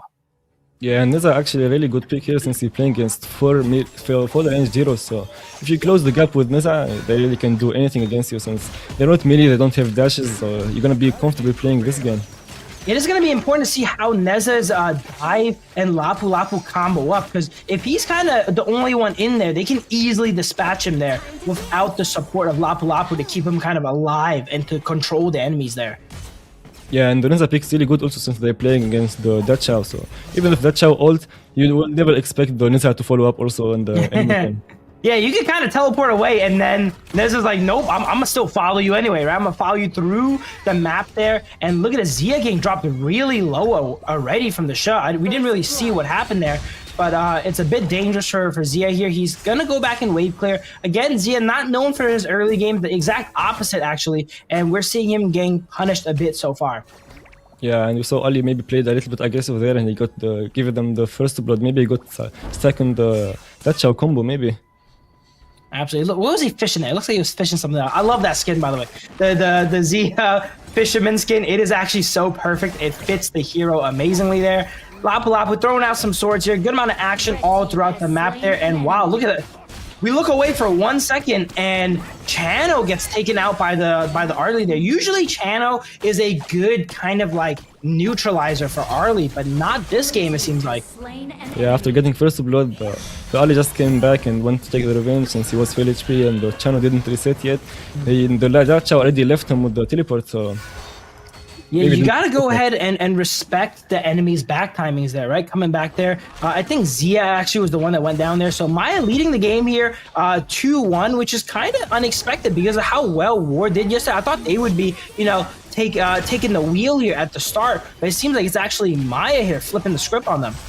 Yeah, we actually didn't expect this since usually with the WARLIMI team, they like to play for the red side, they like to play for the counter picks, but we didn't expect them to be losing 1k gold in the 2 minutes early.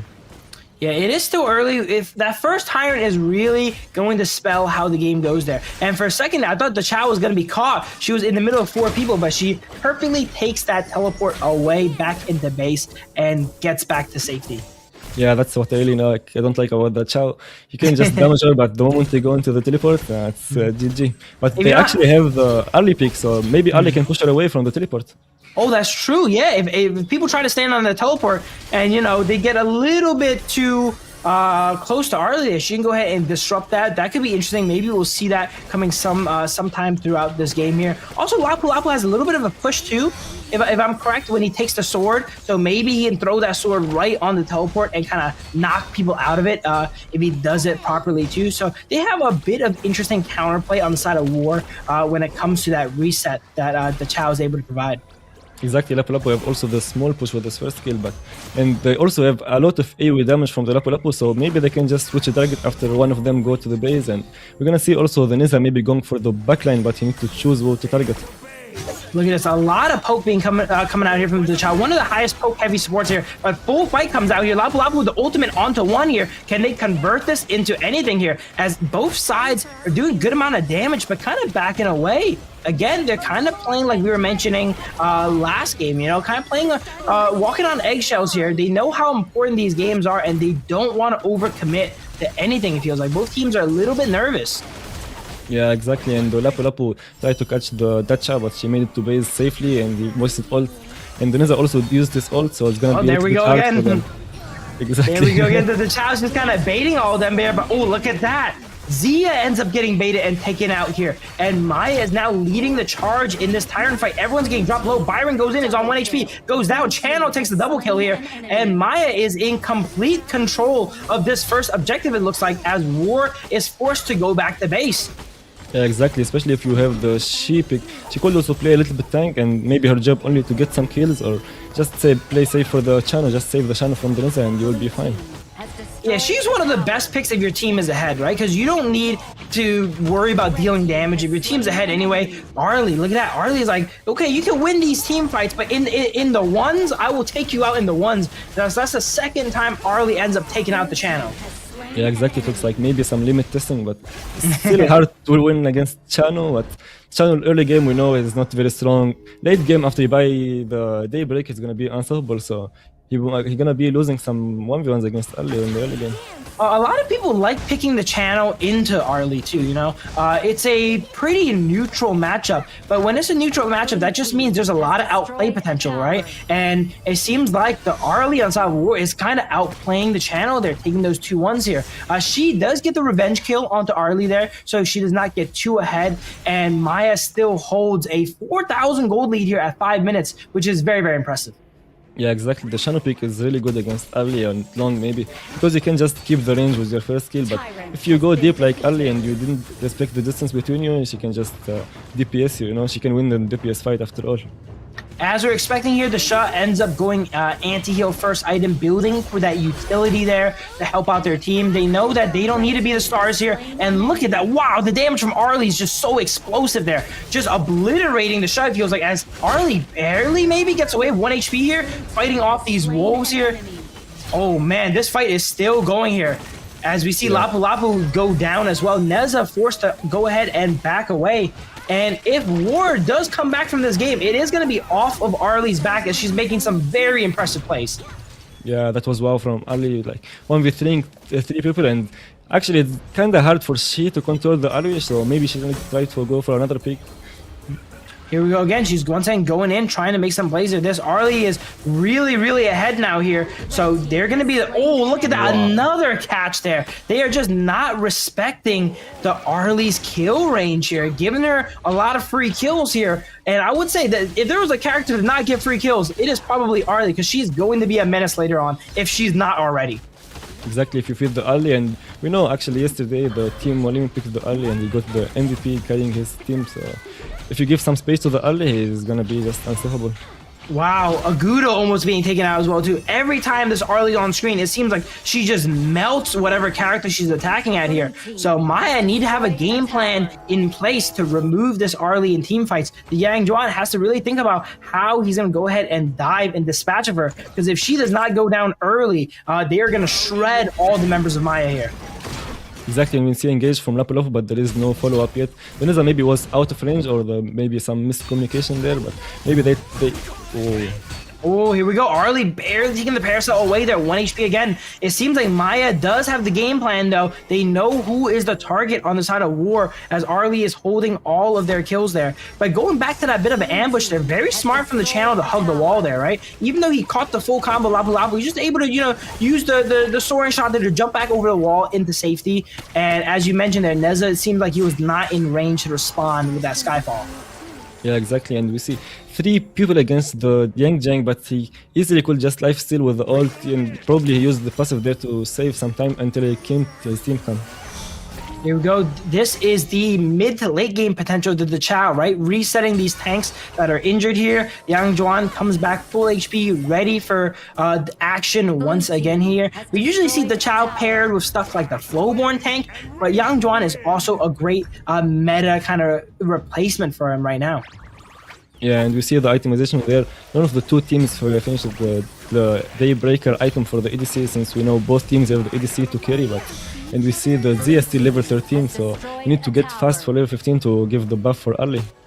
I'd say most of the games we've seen so far in the circuit have not been very marksman focused, but this game, it seems like marksmans are going to be the star, and they're going to make or break their respective teams here. We see Radiance coming out, slowing the Neza under tower here, as Maya, that's what this composition does here. Look at that. They get onto that tower and immediately take it down there with the Agudo and all the summons with channel and stuff as well too, and just like that, they get 1 high ground on the board.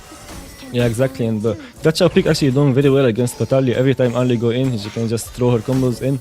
That's why maybe they picked the cheese, because they don't care about Ali anymore. They have the Chao pick.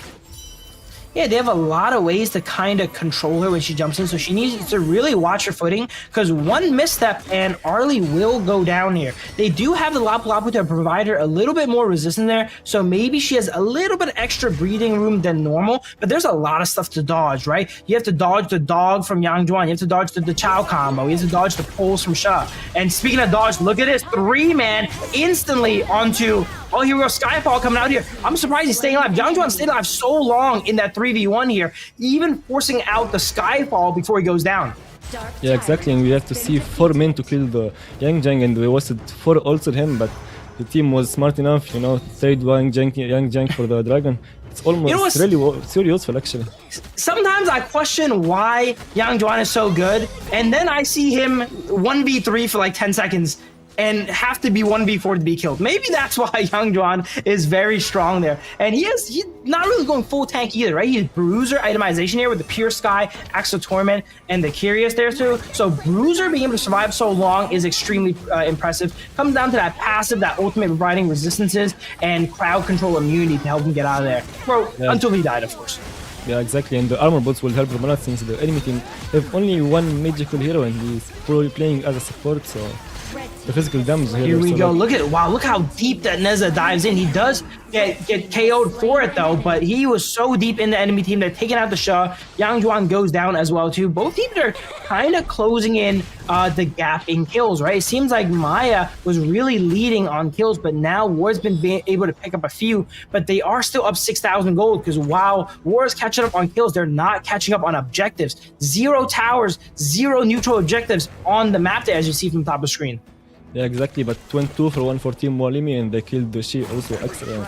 Looks like both teams, the Nisa went deep and the Yang Jang went deep, and both teams took their time to kill their fighters. Absolutely. This could be the first objective on the side of War here, and it's going to be the enhanced Shadow Tyrant. Wait, not if Agudo has anything to say about it, though. As a full fight breaks out, Lapu Lapu was in the pit. Let's see who it goes down to. Agudo ends up securing, it looks like. Yes, Agudo ends up securing and taking down Lapu Lapu, as Channel completely walks down and dispatches the remaining members of War. And this could be it. With the Shadow Overlord summon here, they could clear out any lane here. Neza trying desperately to hold off the members of Maya here in a 1v4, but this could be it. Ace for the side of War here. They have enough summons, they have enough minions to go ahead and take the crystal, and that is going to be game 1 going to Maya. Yeah, that's the problem. One mistake and cost you the game, even though you were going for a comeback there. And the Nisa pick was, the Nisa was bot lane trying to defend the tower, probably because they thought they have enough damage to take the Slayer and go back. Absolutely. We saw the Arlie do really well that game, but I think the problem is they just got too out macroed that game, right? While they were trading kills back and forth and they were kind of close with the kills, every time they traded a kill back, they didn't get a tower. They didn't get any jungle. They didn't get an objective. All they got were just those kills, right? And that was why they were down 7,000 gold. And then for the side of Maya Street here, they dropped every here and there, but that's after they got 1 or 2 towers. That's after they got the Azure Golem or the Crimson Golem or the Tyrant there, and because of that, they were slowly able to accumulate their economy there. Yeah, exactly. And it looks like the Zia pick didn't work very well for them. It looks like he got the level 15 a little bit late to boost the early, even though early had a really good early game, but it's still fine. I think it's the first game. 2 teams wasted some really good picks, but I think both of them can have a really good comeback the second game. Looking at the ratings here, and from what we've seen in the game, it felt like it was Arlie against the world, right? Every time War was getting kills, it was because of the Arlie. It was because of these kind of solo kills. I wouldn't even consider them really team-wide plays where they feed the Arlie. Arlie got so many solo kills there. 4 kills, more than everyone on their team combined here, and we can see in the ratings as well too, right? Everyone on that team got a B or lower, other than Arlie, which got an A+. Yeah, exactly. And if you send the Yang Jiang, you send the Nisa to just deal a little bit, win some time with the early, you have the Chanu pick and he finished almost all the items, so you can just kill everyone in the team fight. Absolutely, and we see the Neza here's itemization here. He's opting to go the full tank Neza, which is why we saw him survive so long in that 1v4 kind of in the backline there. But that's going to mean he's not going to be applying that much of a assassination threat to the carries on the side of Maya Street here. We see that Gudo actually opt to go damage here, and when Gudo goes damage, he just destroys objectives and towers so quickly, and he doesn't really have to worry about, like something like an Axe of Torment style, a Neza kind of sky falling on top of him, because that's a full tank Neza. He has a good amount of time to kite back, wait for Shi to go ahead and peel for him, wait for the Chow to maybe give him a portal to get out. Yeah, exactly. Probably their plan was you have the Nisa to go for the backline, you have the Lapu Lapu can help you, they have the Byron maybe can flank. But if you look at the other side, they have the Chanu with the knockback, they have the Agudu with some lifesteal and some movement speed, you have the Shis that can slow them, and you have the most important hero, Dacha, with the skills that can really slow and knock up the enemy. Yeah, Maya Street here, they have a heavy disengage composition. Against a composition like that, it is going to be really hard to play the Neza, because all you do on Neza is just dive in, right? He only has go in, he doesn't have the go out button there, and he's against all these heroes that can go ahead and disrupt him and apply slows, anti-heal, crowd control to him and give him a hard time. And on top of it, he's not carrying that much damage himself. He's opting to go to the full tank variation to buy more time for his team to kind of, take down the Yang Juan and the front line for side Maya Street. But it was just a little bit too much there. The game could be summed up in that play there, where they took 4 people to take out the Yang Juan, and while all that was happening, Maya Street was taking a tower here, taking a golem here, taking a tyrant here, and for 1 kill, they lost so much more.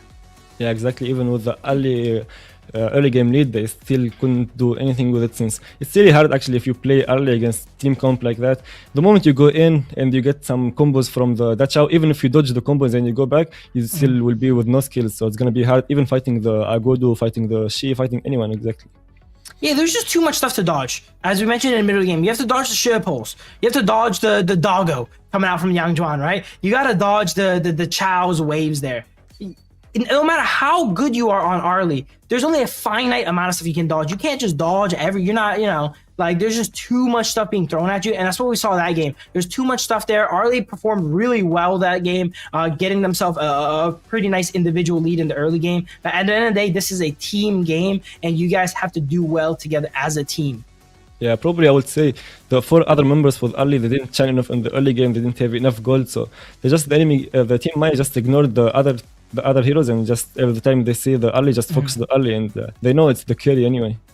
Yeah, it's a carry, and they happen to be carrying all the gold there. It makes their game plan really streamlined, right? When you play a diver and you know for sure who to go ahead and dive there, that's a great feeling, right? You can just go straight into there, not worry about anyone else. And the other members, they didn't really have the highest threat potential. Zia, not really known for his damage threat, so especially when Zia falls behind, there was 0-3 that game, he didn't have much gold.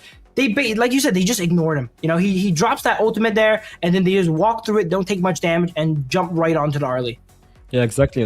They know exactly who to send to the deep. They can just send the Yang Jiang, and at the same time, you can just keep the Shi next to the Shanu to defend them, or to the Agudu. Since both of them are ranged, and you have the Chao, they can follow up with the ult. If someone is low, you can just teleport him back to the base and bring him back.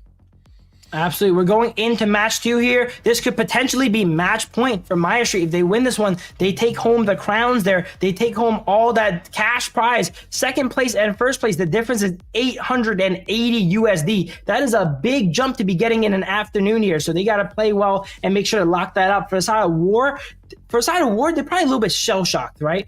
They're not used to losing in general. We saw from their record, they win everything, it feels like. So this has definitely shocked them, especially in the grand finals as well too. Seems like they're sticking to the same game plan here with the Diadea ban, whereas Maya is actually going to opt to ban some of the heroes they actually used already, like the Yang Juan, and just removing the Zhang Fei as well too, as it seems like they have a game plan to maybe potentially take the Liang Po if they give it to them. And War, once again, they go ahead and they opt for the pay ban. Now Maya for sure gets the Arlie because War is not able to take it away. Yeah, exactly. But if we look at the history of Team War, they actually lost some single games, but they're still doing well and they won all the series. So maybe it's fine for them to lose one game to give some heroes. You know, after all, it's a global ban pick, and they can just. And they're famous for the flexible heroes, and they play maybe one of the most interesting hero in this team comps. Yeah, this is going to be a tough game to go ahead and take, though, because as we mentioned, Maya is going to have the Arlie in their back pocket 100% here. They're for sure picking it one of these next 2 picks. They already have the Maya as well, and I think War's going to go ahead and need to take something like the Liang Po. No, they actually opt to not take the Liang Po. So the Liang Po is available, the Arlie is available. Maya has a really core composition if they want to here. Let's see what they actually opt to actually take. They're hovering the Luban. There's no way we're picking Luban number 7 over Arlie, right, Xion? What's going on here? Yeah, no, I don't think. Even against Fuzi, I don't know. They still need to touch out to save him from there. But we see actually for the first time Team Maya playing the Mai Shiranyu. We didn't see yesterday, even though they played 3 games. And they didn't show any game. They opt to go for the D Renji instead. Okay, not as surprising as the Luban, but still a little bit surprising to know that they're giving away the Arlie and they're not opting to play the Arlie. I guess in their mind, worst case scenario, they lose this game, they can get it next game if they really go ahead and want it. But the Flowborn Tank being picked up first here for the side of War here. Now, Flowborn Tank is one of those heroes that are very strong, but requires a lot of synergy. They need something like the Chao, maybe a Sunbin to help, propel it, because it's a very slow hero. I always call it the brick. It's just a huge tank in the front. That's all it could really do, right? It needs that support, that little bit extra juice to help it get on top of the enemies here. So let's see how War opts to go ahead and draft around it to give it a little bit extra support. I guess the Futsu being able to lock someone up is a good way to help out the Flowborn Tank already, right? But their support pick is going to be crucial this game, I think. Yeah, exactly. The Fuzzy with the Lady Gen, it's kind of the Fuzzy ult with the meltdown from the Lady Gen is gonna be a really good combo. And as you said, the Flowborn pick, it's really slow, so you kind of need some movement speed, maybe some bin, maybe that Chao, probably. But from what you see, actually Maya got that Chao banned, so hard luck with that. I would have really liked to see War actually, instead of the Lady Gen, just take the Dachao immediately, right? Because when you show Futsu and you show the Flowborn Tank, and Maya already played the Dachao, right? It's pretty clear cut what they're going to ban there. They're going to remove the Chao. Whereas the Lady Gen, I could see being picked last anyway. It's not a very high priority target, but look at this. What did I just mention, right? The Chao Sunbin immediately removed. Anytime a Flowborn Tank comes into play, everyone knows, oh, he needs a Sunbin and a Chao. Let's just remove both of those. So I would have liked for War to go ahead and solidify their combo in their first 3 picks to not allow the enemy to kind of break away their combo pieces. But speaking of combo pieces, a Yaria comes out. Now that's not something you see every day at all. Yeah, and we see the Yaria without even picking the farm laner first, so it's a really interesting pick. And Marco Polo? Do I hear a Marco Polo coming out here in this game potentially? It could be, since they picked the farm laner and they don't have enough bans, so it could be really a Marco Polo game. It's looking to me like a Marco Polo game here. Maya, they don't really have much of a response to it. They do pick the Yuan, which is actually a really good counter to the Marco Polo, in my opinion. Being able to go into the Unending Sorrow when he is in his Fevered Barrage is actually pretty good. As well as Fatih is just a well-rounded... Fatih's like Byron. He's Byron 2.0. He's the new version of Byron. You're never sad about him. Look at that. Immediately, no hesitation. War goes like, they already had their game plan. They spelled it out. They go ahead and instantly lock in the Marco Polo. And this is going to be a nostalgic game for those of you guys that play ranked in peak mode, right? Because we see Marco Polo Yaria a good amount on the ladder. We don't see in professional play too much. So it's going to be fun to see how these players go ahead and pilot this combo. Yeah, it looks like the team WARLIMI putting everything on the farm laner. Probably they give a lot of combos in their farm laner as the carry, so they give him the hard carry picks like the Marco Polo, and they just want to help him a little bit, so they give him the Yaria there to help him. Yeah, this composition, it takes some heart to pull off, to be honest, right? They're on match point here, and they're busting out Marco Polo Yaria for the finals. This definitely takes some heart, but I could also see the farm laner there too. You know, last game, I'm popping off, give me a Yaria, I'll carry, man, all right? And that's what we're hopefully going to see here in this match, as it's going to maybe go to a game 3. Yeah, I do really like the Marco Polo hero with the Yaria picks. It's going to be help him a lot, actually, with the first kill, with the ult, with the shield, with everything. But at the same time, it's good against Ogan, but you don't forget you're playing against D-Range, who can ult you to cancel your ult. You can use your second to cancel your ult with the stun from Marco Polo. Yeah, the positioning from War's marksman and Marco Polo is going to be very pivotal, because while Yaria is a great boost to any ally, if you get caught out, that's a 2-for-1 special usually, right? Speaking of 2-for-1 special, here we go, 2-for-1 special going on here. Stun comes out, gets the Yuan dropped super low there, almost getting taken out there for a second. And it looks like a fight's bringing out. Wait, this is not good. Yaria goes down here. Maybe another kill coming out for the Ogren as he uses path passing into the enemy jungle. So went out. No, that started so well. It looked like for the side of War, but it has ended disastrously here. Flowborn tank jumping in and getting dropped as well too. 1 minute into the game, 3 members of War has gone down already. This is the opposite of what they need going into match point. Yeah, exactly. It looks like the Johan tried to deny the camp from Marco Polo, since it's a very known move to go for the small camp before even the win catch the go bot. So, but looks like it went terribly for them, even with the early game from Mai and everything. It looks like the Fatih even rotated from Clash Lane since they have a prio. Zenon, in my ladder games, usually when this happens, someone on my team goes into all chat and says GG, all right? So hopefully War holds on here and goes ahead and has the capacity to play through this, because this is a one of the worst starts I've ever seen here. 3-0 going in favor of Mai here, and that almost assuredly secures their early game advantage. Yeah, exactly. And you don't want to give 3 kills, especially if you're playing against early team comp like Ogen and Mai, and they still also have the D-Range for late game and the Yohuan. So it's going to be actually a really hard game in the early game. So you gotta use some plan, you need any synergy to survive this game. For sure. And we see Maya. Here's a little pro tip for the junglers at home, right? A lot of competitive tank junglers opt to go attack speed boots, actually, to help them actually clear. But I actually don't see that too much when I see Ogrens on ladder. So consider going those attack speed boots to help out your clear, and then swap them to defensive ones later on. Here we go. Here's the Ogren here. All 5 members of my street. Look how densely packed they are in the side of War jungle. They know the timers on the blue there, so they are all there for that invade. War is forced to go ahead and try and defend it, but Mai just sneaks up on the Lady Jen and takes them out. Another 2 KOs. This game is complete and total domination for the side of Maya so far here, as they start the game not even 3 minutes in, and it is 6-0. What is going on? War is knocked off balance today. Yeah, exactly. That's why you need to pay some attention in the drafting, and it's not always about I need tank, I need OP picks, I need comp picks. You need sometimes to know which hero can get prio. If you lose all priors on all the sides, you can't play the game basically. I think War kind of overextended a little bit going for that kill on the Yuan in the early game, right? That got their bot lane in a really bad position there, and when they were retreating there, Maya was right there to go ahead and catch him, and that just absolutely flipped the momentum of the game, and now it's just snowballing out of control as Maya is up almost 3,000 gold here at 3 minutes. Yeah, exactly. And you have the Ogan pick, which is really strong early game. You have the Mai playing against Lady Jane, she can't clear the wave alone basically. Ooh, look at this! Beautiful ultimate coming out from Marco Polo and a stun on the 2. That's exactly what he needs. He waited for the Yuan to run out of that ultimate to go in, and it looks like War is going to be on the board here. They need a few more of those if they want to close this gold gap that they have made for themselves here. Exactly, since they have the Marco Polo as carry, they need to give some kills for Marco Polo, and it looks like he might get a kill there. so close there. One shot away from taking out the D-Renji here. But Mai is just scooping up kills around the map. We don't even see her on camera. She's so sneaky about it. Takes out the Lady Jen again. And Lady Jen, once again, having a rough game. Yeah, exactly. And you can see actually the Ogre playing, I think, full damage build.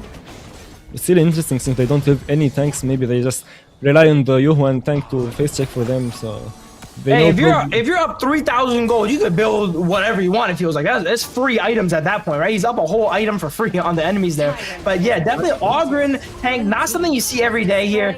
In competitive, 99% of the games are going to be tank Ogren. So it's interesting to see how the damage Ogren plays out. This game feels the most like a ladder game I've seen yet, and it is match point grand finals. Yeah, exactly. That's oh, look at that beautiful flash. Yeah, stun onto 2. Yeah, sadly there was no follow-up, but you see the ult from Ogre and the ult from Vetir, and they trying to get some kills, but they get the kill from the Ogre, and Lady Shen try to go back, and Marco Polo and Diana will just die. War they have some life to them here, but you know, it feels like they take one step forward with a kill and then 2 steps back as they lose a tower and multiple allies as well as jungle. Look at this. The gold, this is probably the quickest gold lead we've ever seen, and there's not even a pay in the game. It's just really Mai. It is about a 5,000 gold lead 5 minutes into the game here. This is on track to be one of the quicker games here, as crazy as it is to say. There's no pay in the game, which is the most surprising. Yeah, exactly. The Mai pick actually is doing a lot. They're getting these picks. Look at this. They try to catch the Mai here with the Futsu ultimate, but it looks like Mai is not locked in. Oh, okay. Mai ends up going down. Mai was winning that 1v2 for a little bit before Fullborn Tank comes in. They do once again trade, but it seems like all War can do is get the kills. They're not able to trade those objectives we were mentioning. They're not able to get these towers. Yeah, exactly. Mai could win sometime with her stuns, but the team follow up, but they still could trade 2 kills for 2. For sure here. It seems like this is like the first time in the game where we have some time to breathe here, where there's not something crazy going on. Both teams kind of backing up, taking a little bit of a breather here because there's been 6 minutes of constant fighting, and for War, it's low-key been 6 minutes of constant dying here. So it is good that they get a little bit of time for themselves here to clean up some of these waves, recoup, and get ready for these objectives coming up. We have Tyrant coming up in a minute 30, and if there's any way for War to go ahead and claim that, it could break him out of this rut here. Yeah, until it looks like Maya is just putting everything in the early game, since we know the Ogren field damage is not the best in the late game, and if you also play against Lady Zen, you play against Flowborn, so it's gonna be kinda easy to kill, but probably from their side they see the Marco Polo Yari is just the carry, so what about we build more damage and kill the Marco Polo, that's it.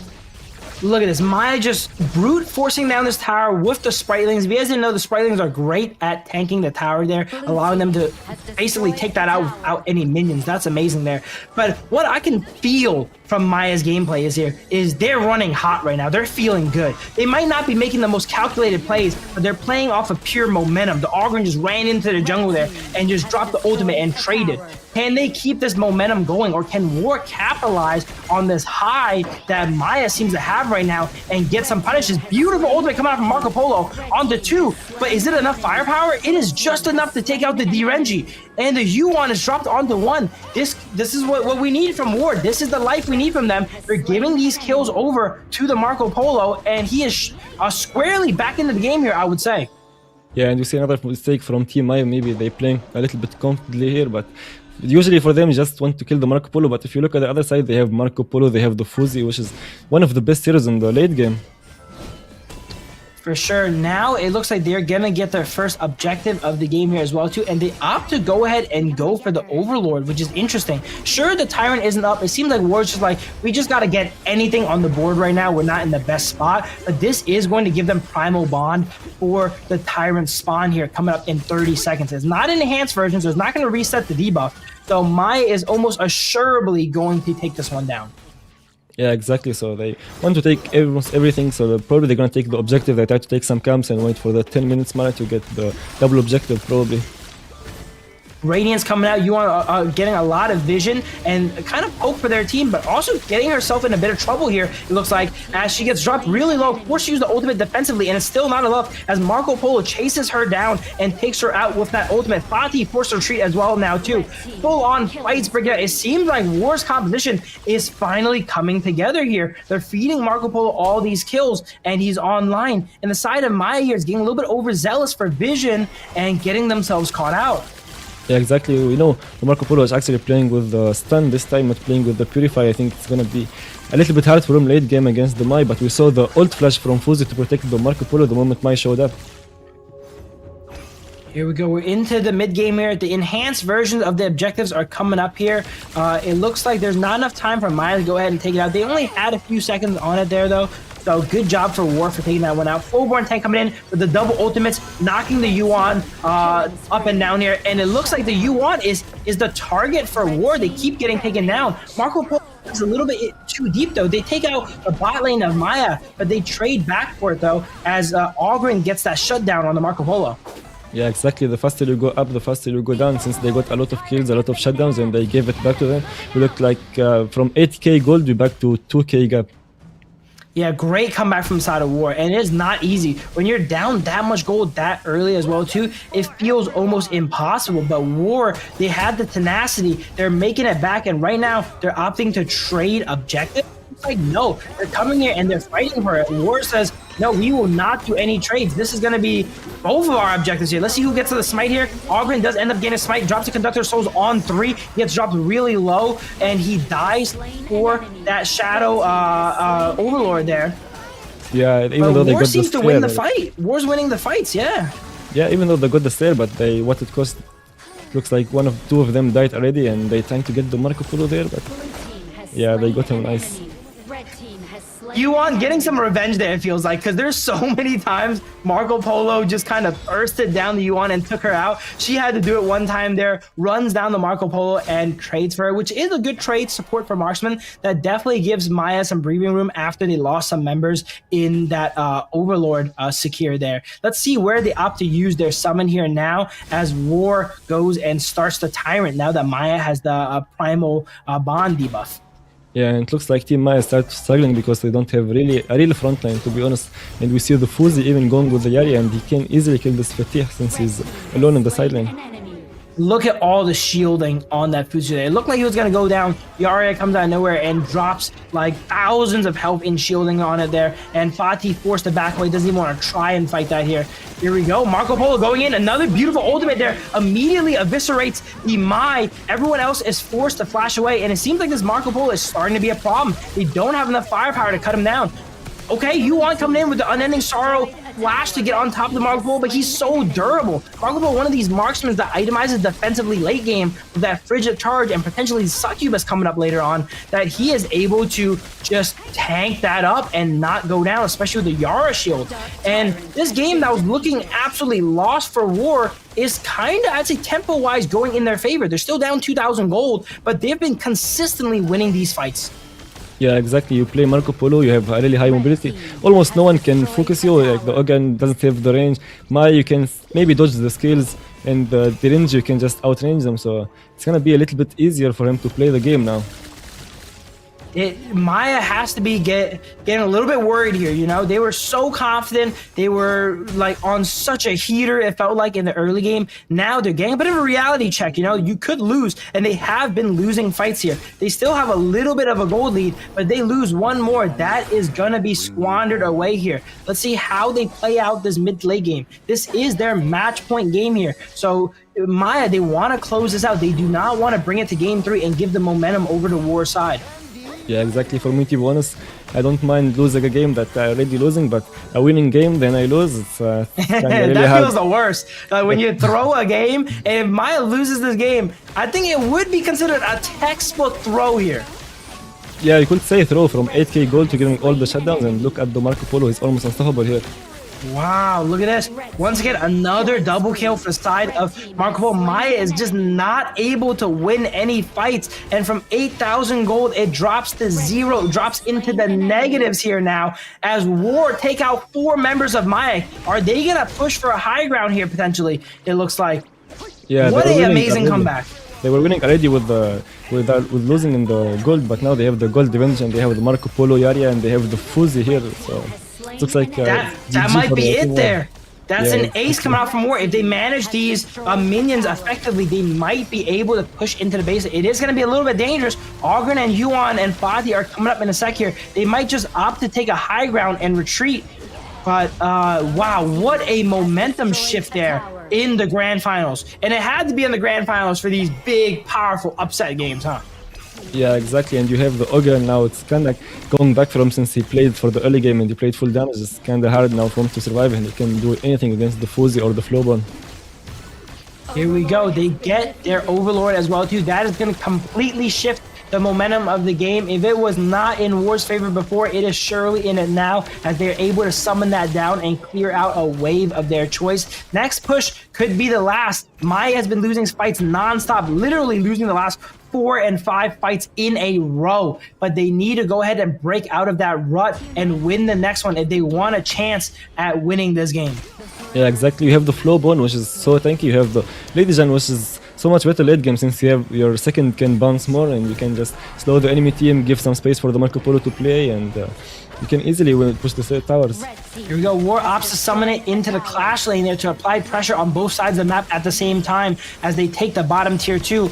Anti-heal coming out from Yaria. Itemization is getting to the max now for a lot of War's members here. Definitely the Marco Polo. They do want to end this game now if possible before Maya makes a miraculous comeback like they did.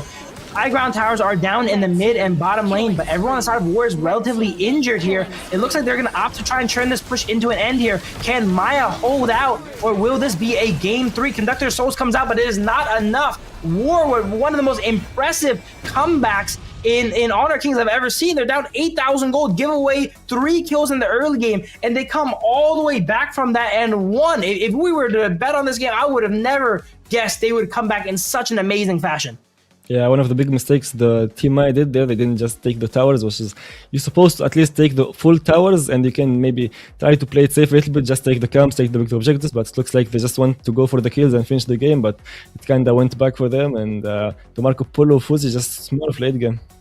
Wow, that is just, that is very tragic, because as Venom was mentioning, like if you lose a game, you're already losing, you kind of know what's going on, right? But if you lose a game where you're on top of the world, you're up 8,000 gold, that is the worst feeling possible. They're going to need to shake that off and refocus and get their mentals back in line, because we have match point grand finals coming up. It is 1-1. The winner of this match is a 880 USD swing. In the span of 10, maybe 20 minutes here, there's a lot of money that could be changing hands here. Both sides need to go ahead and lock in here. The momentum is definitely in War's favor. You know they're feeling good. You know they're high-fiving each other, giving each other fist bumps after a comeback victory of those proportions. Yeah, and even though the team comp didn't work very well in the early game, they somehow made it to the late game, and it looks like they have a really comfortable pick. We saw them really good ult flashes from the Fuzi, like when the Mai just dash in. We saw the ult flash when they're trying to finish the game in the farm lane. It looks like he really like the hero and he's really good with it. This just shows you, even when you're ahead, you can never give your enemies an inch, okay? You think you're giving them an inch, but they're going to pull and they're going to try and get a mile. And that's exactly what happened there. Mayashi was given a little bit of kills here and there to Marco Polo, and then that propelled him back in. He started the game like 0-3 or something, and he ends the game 8-6-12 here. Super impressive KD. He gets that SS with 6 deaths, which is not easy. I've had games where I'm like 9-1, 9-2, 10-1, and I don't get the SSS, and he gets it with 6 thefts. That just goes to show how much impact and damage the Marco Polo provided in that game, even though he had such a rough start. Yeah, exactly. And the Marco Polo, after you finish maybe second, third item, you buy some armor for the early game, you buy the stun item, then you buy some magic defense for the Mai Shiranyo, and you have the Yaria sitting on you. She's gonna shield you, she's gonna have the heal, she have almost everything, and it's gonna be really hard to come back from that. Yeah, because of Marco Polo's itemization, he kind of hits a critical mass where he kind of does infinite damage and you cannot kill him as well too. And we saw that in the game, especially with a Yari on him. He gets that shielding, which gives him more effective health, on top of him already building a good amount of durability in that Frigid Charge, and that Succubus made him super hard to deal with. And for assassins, once you cannot take out your target in one rotation, you're never going to take him out. Marco Polo would dispatch you and then heal back up with that Doomsday. Yeah, even if you play against Mai, you still can dodge some skills. Even if you can dodge and you can't ambush, you play against the Yarya, so she can just use her first skill in every bush, and you can just do anything with Mai. Yeah, it is going to be match point here coming up. A lot of picks are off the table now, and I would say it's interesting. The Arlie is still available for Maya Street, right? That could be something that they were saving for potentially this game here. The Ogren and a good amount of stuff is removed, but this final game is really gonna put both of these teams to the test. Both their wins, I would say, are pretty dominant. You know, even though War was really struggling in the early game there, once they got hold of the game, they never let it go. So let's see who is going to be a cut above. So right now, it is dead even for me. Yeah, exactly. Even though we saw the Team Maya almost dominating the 2 games, we saw a really good comeback from Team WARLIMI, showing that they still have it. They have the patience, they have the skills, they have the macro, they have everything to win the game. For sure. Let's go ahead and get ready. We have the 3rd game coming up. I'm trying to think about these drafts. What could be the pivotal pick here? Hey, you still have a chance to pick the Sunset, all right? I still got a little bit of equity in that hot take there. I doubt it's going to come out. It's just been, it fell off so much. I don't know why. I still love them. The set sail is so fun to play, but we're probably not going to see it come out here. I think both teams are kind of going to return to form here. This is the final game no matter what. So both teams are going to pick up their comfort picks. They're going to pick picks that, win or lose, they're not going to have any regrets afterwards. So I'm very excited to see how this final game plays out. Yeah, if we're gonna say Sun-C pick, maybe you see it from Team WARLIMI. For instance, Team Maya play some Diadia, they play some Liang, they play some squishy heroes on the support, and you need some squishy heroes to play against with the Sun-C, because if you play against Liampu, you play against Lapu, all of them can block your ult. Yeah, it's like running a ship into a brick wall, right? And while this is going to be the final game for the players, it's also going to be the final chance for you viewers at home to go ahead and win some prizes. Exclamation point giveaway, and make sure to join up on all the giveaways where you can win a gift card and even up to an iPhone Pro Max, which is going to be very interesting. So make sure you guys join up on all that. Read the moderators' messages in chat, as well as join the Discord and check out the description. But here we go. We're into the final game here. Game 3, a winner will be crowned. We see the pay being banned out from War. They do not want to even entertain the idea of that coming up, as well as Day 1 MVP Ada being banned out as well too. They respect the Ada pick here. Maya banning the Mai and the Sha because they played them before, and they do not want to give a chance for the enemies to play them here. Yeah, I do understand the Mai pick, I do the Mai ban, and I do understand the Tiger bans looks like a general bans, but because the heroes are OP. But if you see some Shi bans, probably you have something in your mind.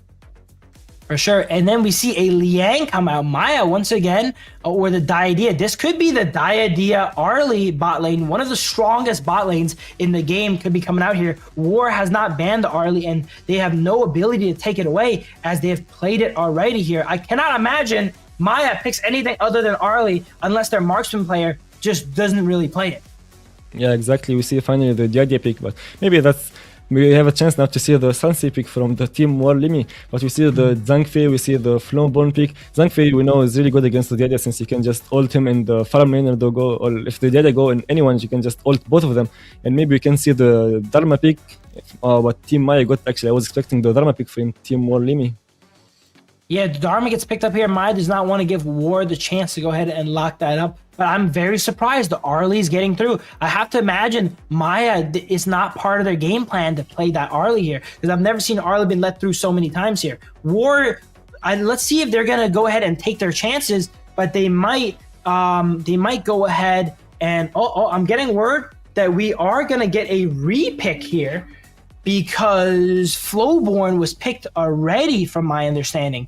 So it is going to be a redraft coming up here now. Okay, a bit of a mistake. It happens. You know, Flowborn, one of those heroes that not a lot of, I don't even know all the full rules about it coming up sometimes. But Flowborn, since they've played Flowborn tank, they are not going to be eligible to play the Flowborn marksman now. So there will be a redraft coming up here. I'm not sure if the first few picks are going to be enforced. It is probably going to be same bands and pick up until the Flowborn is picked here.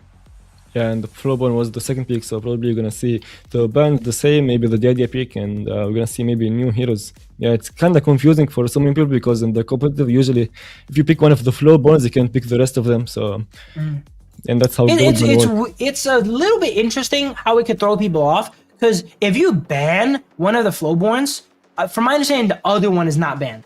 So you can ban a Flowborn tank, and you can play Flowborn Marksman, for example. But if you play Flowborn Marksman, you can no longer play any more Flowborns. So it's a common mistake here. Happens to the best of us here. That's probably the first Dachi ban I've ever seen in competitive because they're probably going to be redrafting, but that's going to be fun. We see they're finishing out the drafts here, I think, because you got to start up the game before it can go ahead and end up here. But yeah, interesting stuff on both sides here. Maya, very interestingly, is not going to pick the Arlie. So War, that's something they might draft around, that they don't have to worry about something like that. Yeah, exactly. And actually, I do like the Daji pick sometimes. If you play against hero like Luna, you play against Jig, you kind of make their life harder to get if you pick some Daji, actually, with the instant CC. Milady! Milady I know they're picking the Milady because there's going to be a redraft, right? It's for fun. But Milady is actually pretty good sometimes, right? We saw a little tiny bit of Milady in the KWC, and it has like 100% win rate. Like, because they only really pick it in the perfect situations. Milady has a great matchup against someone like the Mai. But yeah, we are gonna have to redraft here. So back to a little bit of a yapping session here. But this final game is so important. $880 is the difference between first and second place. Both teams are gonna go home with at least 1,000 USD. So even second place is going home with over 1,000 USD, but the winner gets home 1,885 USD. Interesting number they got lined up here, but you definitely do want that extra bit, and that's why it's so important that we make sure this final game here is played properly here and with the same, with the correct drafts here. So we're gonna go ahead and get a redraft done right there. Yeah, exactly. 800 diff. It's kind of a lot for just playing one or two games diff there. So you gotta be careful with the mistakes you do, and because you can win any game and you can lose any game, like we saw this game. The absolute adrenaline these players must have, right? Like they are 10 minutes, maybe 12, 15, minutes away from $800. That's a big swing there, like. So these players, they're getting a little bit cooler here. The nerves might be getting them a bit. That's why the Flowborn Marksman came up, right? Because they're just so ready to get in the action, and they want to go ahead and take home that victory. Both teams want to take home that victory there. So we have a little bit of a delay here until that goes ahead and gets set up. But this gives more time for the viewers at home to go ahead and join those giveaways, guys, right? Get your chance to win some gift cards as well as an iPhone Pro Max as well, too. Make sure to follow the links and such in the chat and join up, as well as joining the Discord. So support formats like this, or maybe join with your university, and maybe I get to cast some of your games in the future. Yeah, exactly. And talking about the finishing the games, the moment you win, usually if you destroy the crystal, except that there is always a chance to lose. We saw like a really good games from the 8G Wolves in the KPL finals, and 10k gold lead, 3 towers. They didn't have any tower and they still pulled off the game. So even for me, sometimes when I do some mistakes in finishing the games, I just think about it. Do they have a really good late game? If not, I still have a really good chance. If they have a really good late game, it's already GG. You throw the idea, you deserve to win. Yeah, and while we're getting this resituated, we're going to have a little bit of a short break to make sure that all the players get back into the lobby and we can get the appropriate drafts and everything ready for the final game. As mentioned, this is the grand finals. This game is important. We're going to take a little bit extra time to make sure that it's done perfectly and the way it's supposed to be. So we're going to go throw it over to Beg. Stay right here. When we come back, it's going to be the finals in the grand final.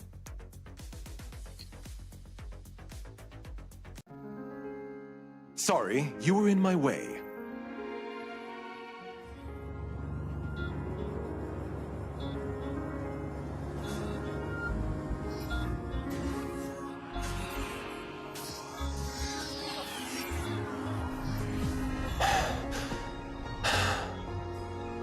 Time, it flows like a river.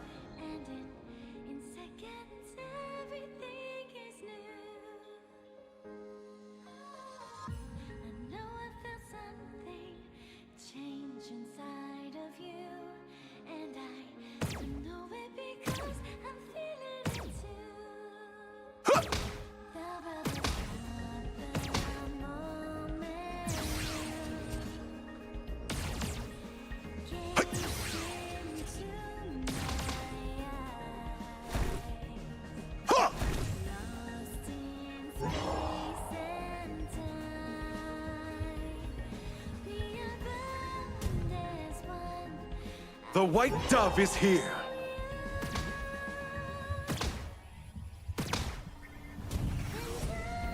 You're not the one I'm waiting for. A quill and some ink to seal time within the letters. A glimpse in a dream. We've missed each other.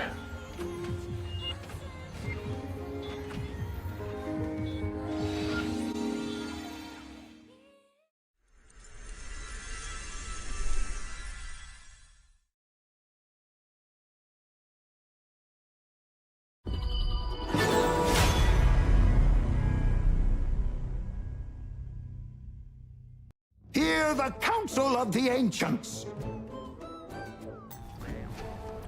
We have all heard legendary stories of the great defenders known as the Warriors of Peace. That's us!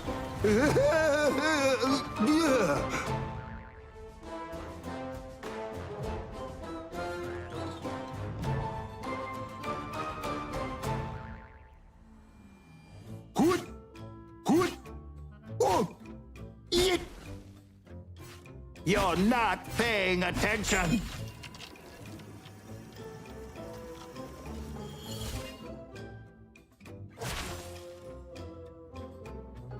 Look me in the eyes. I'll only show you this once.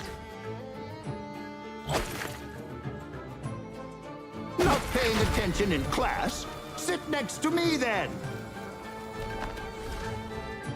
I'm not sure I can phrase a sentence simple enough for you to understand.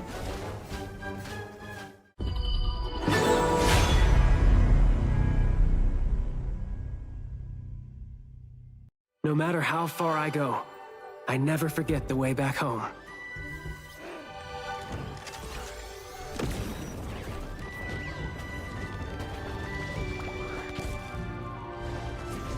Home is wherever your family is.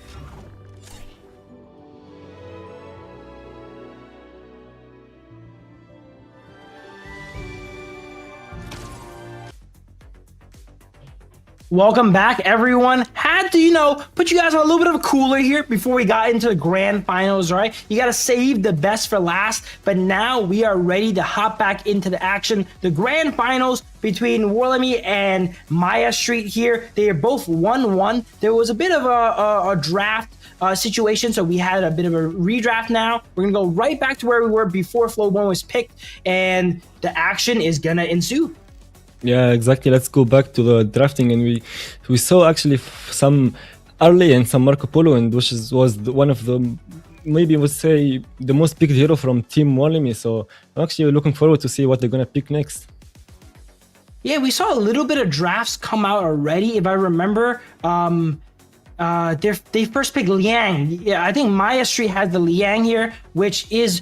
He always sneaks into the finals, it feels like, right? In Liang, Ultimate Battles always have Liang as well, too, because he's such a tried and true roamer. You go ahead, you have the howl, you speed up, and you grab someone, and your team's going to easily be able to follow up. There's not much people can really do against it, and that is going to be probably the cornerstone of Maya Street's composition here, how well they play around that Liang and the picks that's able to offer here. Whereas the side of WARLIMI, their composition's a little bit in the air now that we gonna have a bit of a redraft, so it's gonna be interesting to see what they opt to pick up.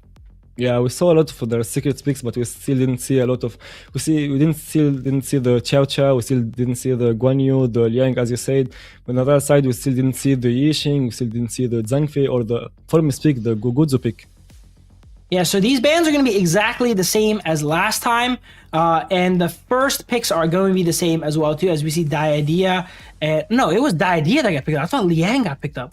Yeah, they pick up both. Diadea, but we hope we see the counter for the Liang from the Team WARLIMI. We hope. But we're gonna go I think to they the hovered it, which put it into my mind. But instead of the Flowborn Marksman, War actually ends up picking up the Long, and that's a great replacement as well too. Another very solid marksman, one of the most consistent ones here. Let's see how Maya rounds out their composition now. They had some picks they had in the past, but now they are able to change the picks up because it was only going to be left off to where that Flowborn Marksman was picked. Yeah, exactly. The long pick is one of the best picks against the idea since he doesn't have any mobility skills, and he gave the third skill to just push her away, and when she tried to grab him, and you have your ult to be usually safe if you're like really close to die. Yeah, Maya ends, and it looks like Maya's opting to this time take the Arlie. Last time they had the Renji, if I'm correct. I can't quite remember, or I don't think their marksman was picked yet, but this time their marksman definitely picked, and it's going to be Arlie there, as well as the Lady Jen. The three ladies on the side of Maya here, some of the strongest heroes in the game, where War goes for the tried and true Zhang Fei Yi Jing. You know, you can't go wrong with that bread and butter combo, and it seems like WARLIMI love picking these more combo-centric, synergy-focused compositions. Yeah, exactly. We didn't expect the Maya team to play the early since we saw the Eren, we saw the Chan, we saw some Flowborn from them. We thought maybe it's early is maybe not their play style, but we see the Long, we see the Zhang Fei because we didn't expect any pick from the team WARLIMI. They just played the Marco Polo early every game since they have the high potential to carry, and Long is also the carry, but it's kind of late game hero. When the enemy gives you cake, you gotta eat it, right? When they give you the Arlie and it's not banned, you gotta pick it up, and Maya does pick it up this game here. We see the Futsu getting banned out as well as the Young Juan. So both sides opting to ban out some Clash laners here, potentially, because neither of them have any picked. We are probably gonna see a Dharma come out. Dharma was picked first rotation from Maya last game. This time they opt to go something like the Arlie instead. But it looks like War is banning some interesting picks, banning out something like the Kaiser. They don't want to give them the Dolia Kaiser combo maybe, but they already have Diadea picked. So it seems like Ward doesn't want to go against any of these late game heroes like the Futsu and the Kaiser. Yeah, probably they feel because they already picked the Diadea, they need some tank, and probably Kaiser is one of the annoying tank to play against, so they decided to ban it. And we see the early, probably I would assume they picked the early now, since it's the final already and you can show all your picks, and it's still a good pick against the Long in the laning phase, and after the late game you still can one-shot him before he one-shot you. That's the thing. Absolutely, and we see the Ying getting banned out as well too. Interesting stuff, but Ying has seen a good amount of representation from SFT actually, funny enough.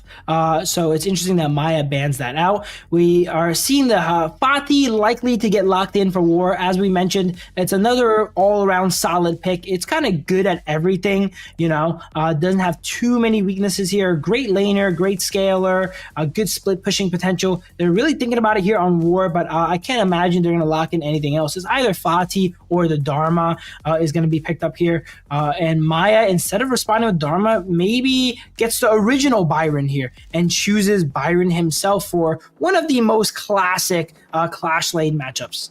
Yeah, exactly. And the Fatih pick, I could say is really good actually, since we play against Lady Jen. You can cancel a stun, you play against Diadea, still you can cancel a stun, but your goal always to kill the early.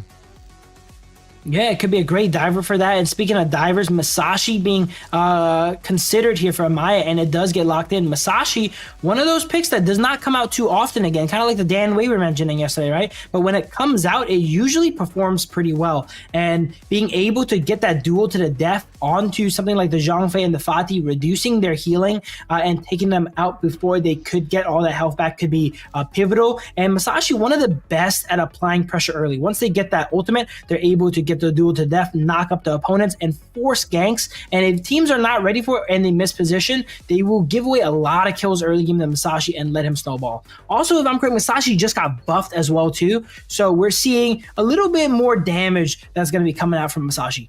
Yeah, exactly. Masashi is one of the best picks to play against the Long, to play against the Yixing, and even the Zhang Fei, since you can just anti-heal him and try to kill him. But you're playing also against the Minky, which is one of the hardest counters for the Musashi, and it's gonna be a hard time for him in the side lane. But maybe we see some rotation from the early Diadea trying to go for the Minky, since Musashi can't 1v1 him. Yeah, Masashi usually counters heroes that heal a lot, and Mankey, while he does heal a little bit, he's more known for his shielding, right? And Masashi doesn't do anything to reduce shielding, so that's going to give Mankey a pretty strong matchup in the 1v1 if that ever does come up. But I wager Maya's Masashi is going to try to land their duel to the death on some more squishy targets throughout this game. As we see, a typical start from both sides, no real invades coming out, both junglers just doing their own Azure Golem here and letting the lanes do what they gotta do. Yeah, especially in the early game, you need to always play for the small camps so you can just hide your gold before the dragon fights. But I would assume the Byron will go tank since they don't have any frontliner here, since they have the idea they have Musashi. But I don't say the Musashi is really good in the face checking some bushes. Yeah, and it's interesting to see Arlie actually start in bot lane. Usually when you have Arlie, teams have this funnel strategy with her by giving her mid farm and then giving her some jungle as well. But this is one of the most traditional games we've seen yet, right? Everyone just kind of went to their lanes and they're duking it out versus their counterparts. Yeah, exactly. Probably they didn't want to go mid since they already have a winning matchup. And there is no better than going against the long since it's scary. So lowering the long gold is maybe the best move now. Yijing making some aggressive plays, flashing over that wall to try and kind of find something. Unfortunately, it was not found, but I like the idea. I like the aggression there to try and apply as much pressure as possible and to give their team a lead here and break out of this kind of early game stalemate from both sides. Yeah, probably Yijing realized that the long is losing his camp, so trying to help him a little bit since the early Diadia is very famous for being one of the strongest laners. Even though you have the Zangfei, you still can do anything against early Diadia. Yes, Masashi does end up showing middle, so that allows War to go ahead and apply more pressure down in this bot lane here to try and deny as much farm from the Arlie as possible. We have not seen Masashi really go for any ganks. He's just kind of helping out lanes, clearing these waves, and getting himself some farm before he applies any duel to the deaths. You usually want to see Masashi roam with the mid laner so that they can take everything out at once. But War, look at this. All this pressure is being applied on the bottom tier 1 tower here. Yijing has basically been almost permanently here since he got his level 4. Drops a board down to zone away the Arlie and ensuring that the Arlie does not have a good time this game. Yeah, exactly. It's a hard time for the Arlie and Yeden to play the lane since they already can faster push the mid wave, and Lady Jen is known for a very low pushing skills, so he's just taking priority there. Maybe just stay bot and give it way for the Minky. Their only goal now to put the Arlie behind. Here we go, Fatih and Byron having a little bit of a 1v1 here. Byron does definitely have the advantage in the early game here, but Fatih later on is going to be able to put up a pretty decent fight. Monkey has just been farming up, the idea of trying to push him away as War is going to encroach onto the jungle of Mai here, knowing that that Crimson Golem is up. They try for it, but again, they're a little bit nervous. This is match point. They end up backing up. They don't want to overcommit to something they're not too sure about here, as Fatih and Byron still kind of wailing at each other there, with Byron having a bit of priority in the lane. Yeah, exactly. And we see already a 1k gold lead from Maya without getting any kills, without getting anything. They're just taking the camps. And this really shows how is the Arlie and Diadia strong, and they shown that Byron getting some prize on the Clash lane, but both teams now preparing for the objectives.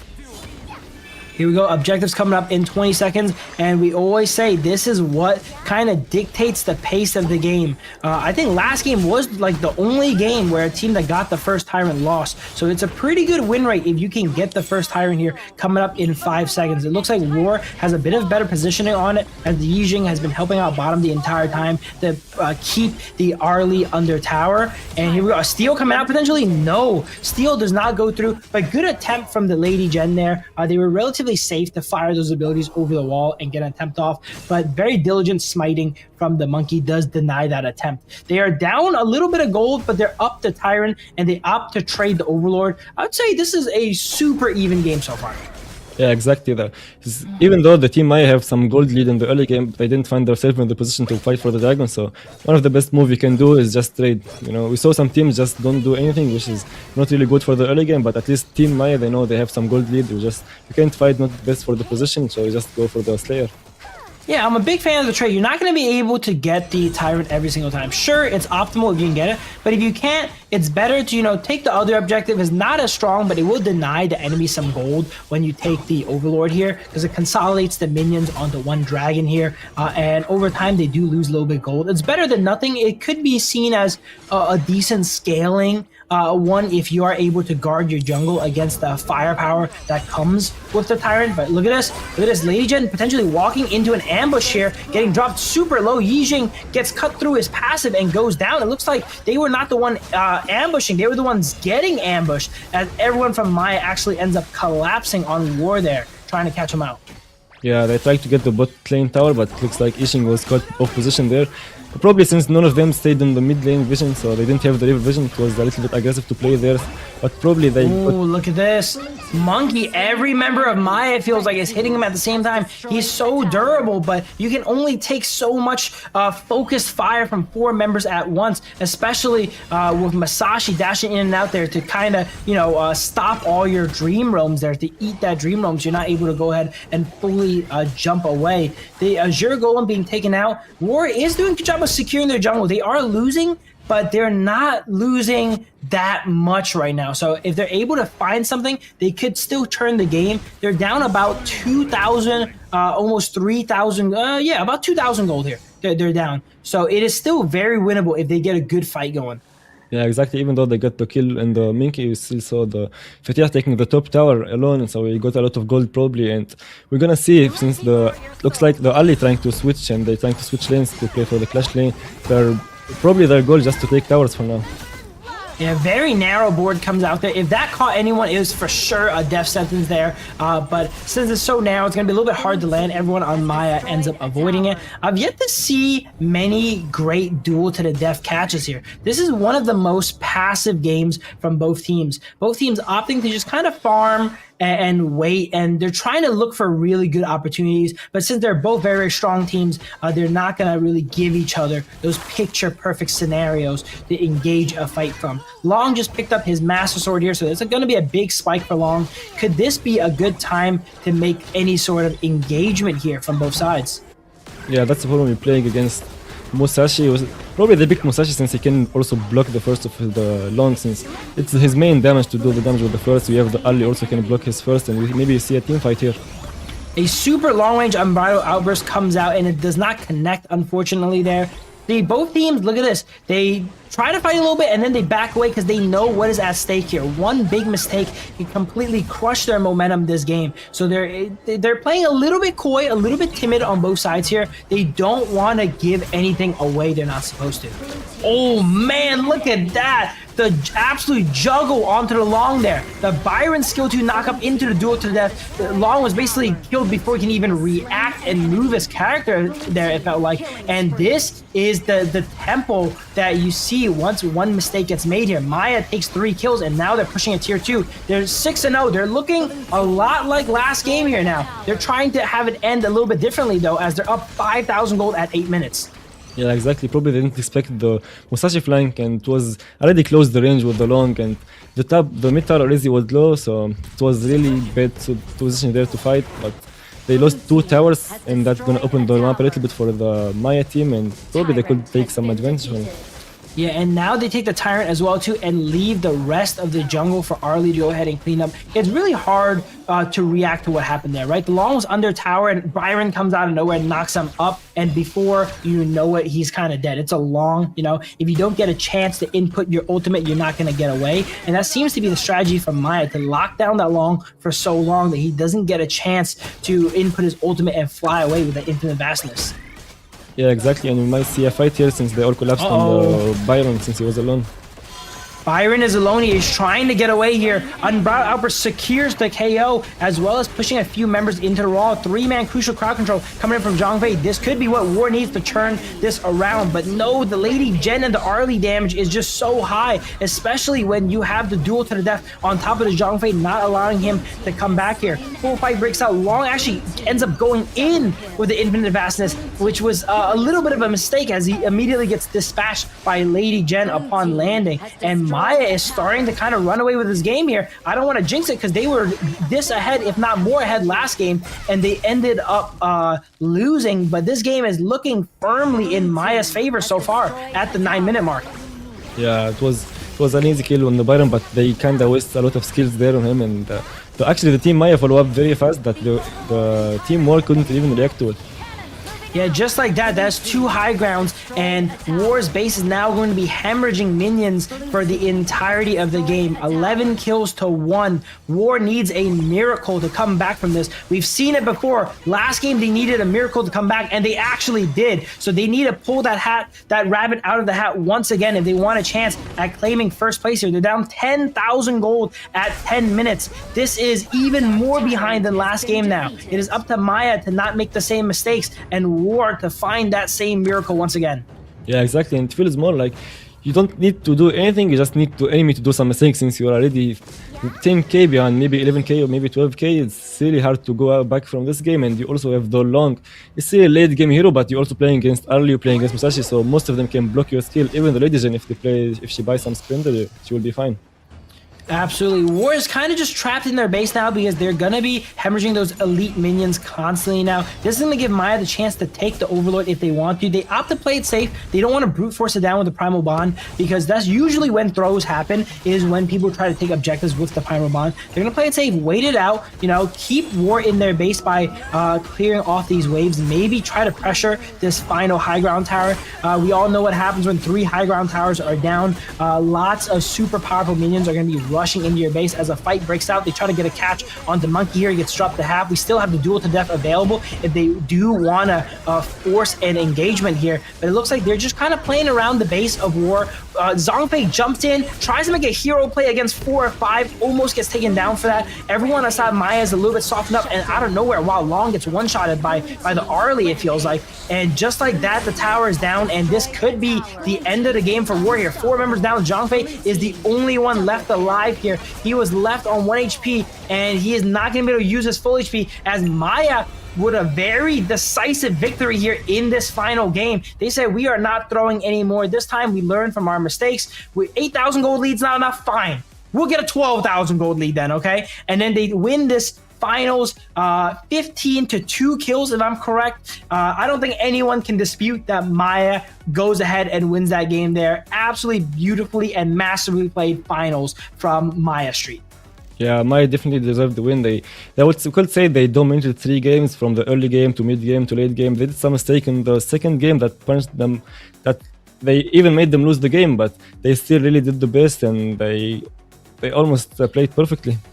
Yeah, the early game momentum from the Maya has been unmatched in this circuit, it seems like, and it shows in the results as they are crowned our winners here of the KCS. Congratulations to Team Maya and all their players. They will be taking home a hefty $1,800, almost $1,900 USD cash prize, and what a game to do it on too here, right? Look at this. Look at all the S's on the side of Maya Street here. Everyone getting SS, other than Byron. Poor Byron, you know. They always forget about the Clash laners here. Hey, he had the front line for the team, okay? Not everyone can get a beautiful KDA, all right? Someone has to hold it down, has to be the one that dives in there first and takes the brunt of the damage, all right? As a Clash laner myself, I'm a little bit sad that Clash laners are not getting the recognition they deserve. But once again, congratulations to Maya Street, and absolutely amazing performance from WARLIMI as well, to getting second place. They're taking home a good amount of change themselves, and they had one of the best comebacks I've ever seen in competitive. Yeah, you can give Byron some credit for the 2 last fights. He was the tank of the team. He tanked most of the damage, and as we said before, they have the Diadia, they have the Musashi. It's not like a face checker hero, but the Byron one tank, and he could take almost all the damage. Yeah, and he's opting. He's there not to really to do damage. He's there to shield with that ultimate and then knock people up with that skill too, right? He even opted to go that Glacial Buckler. Not something you see on Byron too often, but he's building it to get as much cooldown as possible to set up his team. He knows he's not going to be the star of this game. Any game Arlie's in, she's always going to be the star. This is how Honor of Kings goes, right? So he played a little bit of a backseat there, played a tank, did his job, and that's very, very commendable. But here is a final look at the brackets here. Congratulations to all the teams that made it. All 4 teams here are winners, just some more than others. And thank you for everyone that participated, as well as all the teams for the amazing performances for us to go ahead and cast over here, and all the entertainment that goes into setting up a production like this. Yeah, thank you everyone for watching, and we see Maya in the first place, we see Team WARLIMI at the second place, we see Team very good, actually they did good against Team SFT with the third place, and we see Team SFT in the fourth place. And that's the thing, if you're ahead in this game, you can just do your thing. Even if you do some mistakes, you have a lot of gold. The enemy can punish you for it. But if you're behind in gold, every small mistake or detail really matters. And while winning matters, you know what really matters, Zenon? That you guys have fun, okay? Make sure to get on the Honor Kings, have some fun, play with the people you like, play with your friends here. And that's what the campus series is all about, playing with your friends and peers in the university, and then competing. And then along the way, you get to get some cash prizes and some pro experience as well. If you want to later go down that route and be a professional player, this is a great stepping stone as well too here. But that is going to conclude the KCS. We're wrapping up now, and it looks like we're drawing some of the giveaway winners very soon too. So if you have not already, do the exclamation point giveaway in chat for your chance to win a gift card, as well as there's also some other giveaways where you can win an iPhone 15 Pro Max, which is going to be interesting. So make sure to follow the description and the links in chat to have a chance to go ahead and win that here. But what an amazing series, and looking forward to the next one for sure. Make sure if you guys have a university, have some peers that play Honor Kings, go check out the KCS, join the Discord, see how you can get involved, and then play. And maybe one day we can cast some of your games on here, me and Zenon.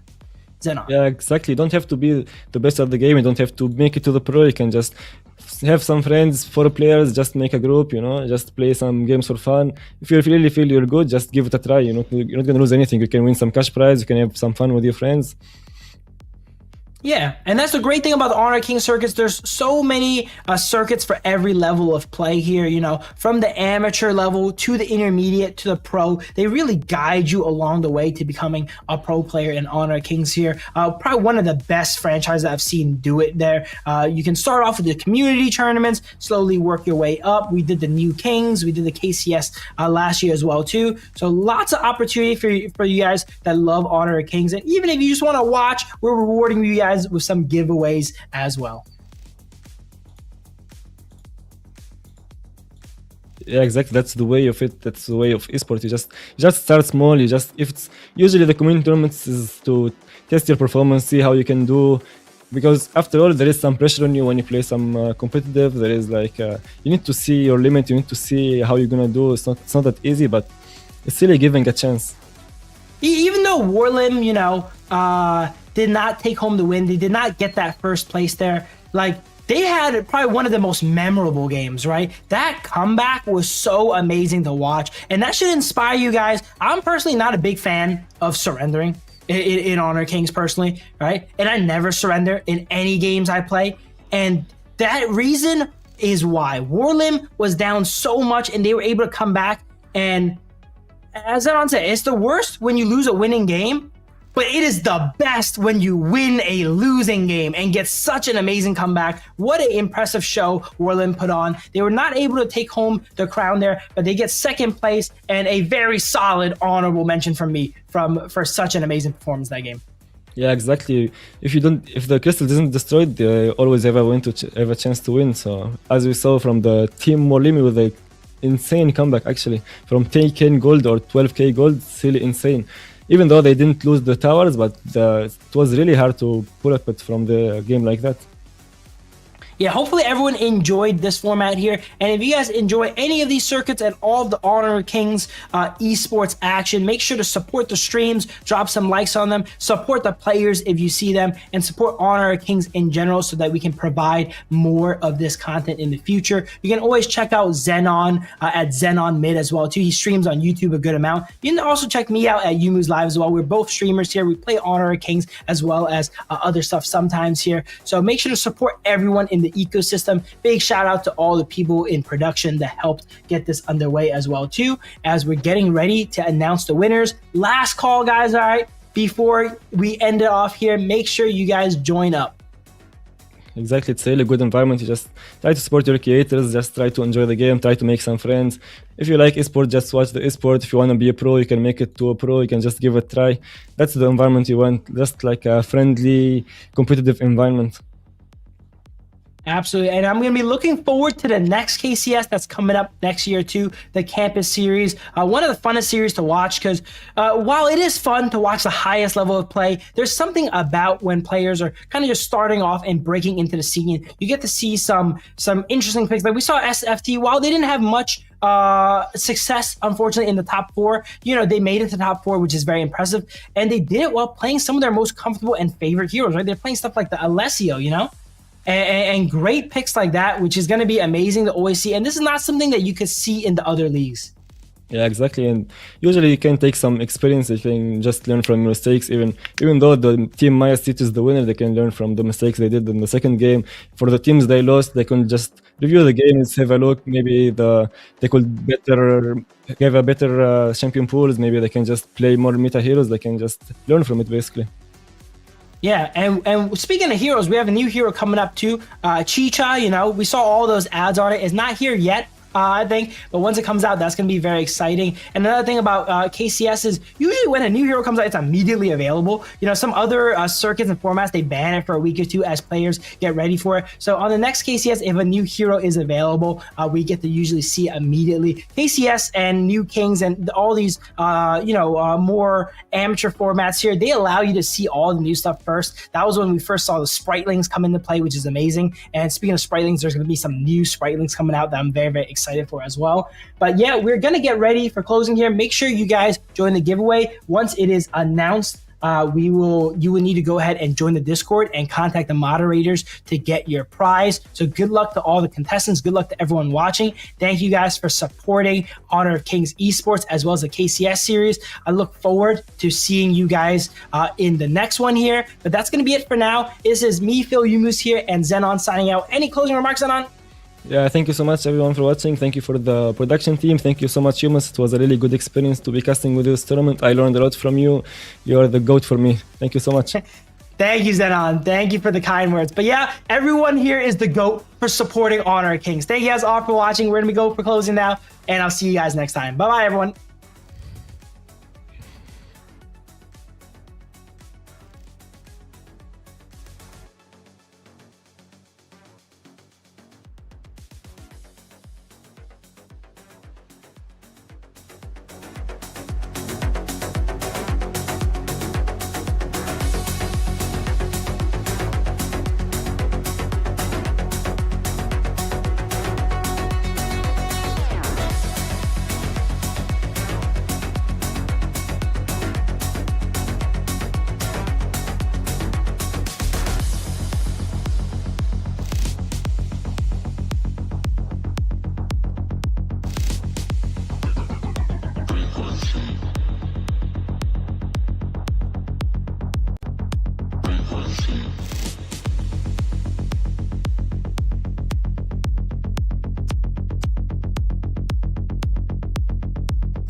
Frequency.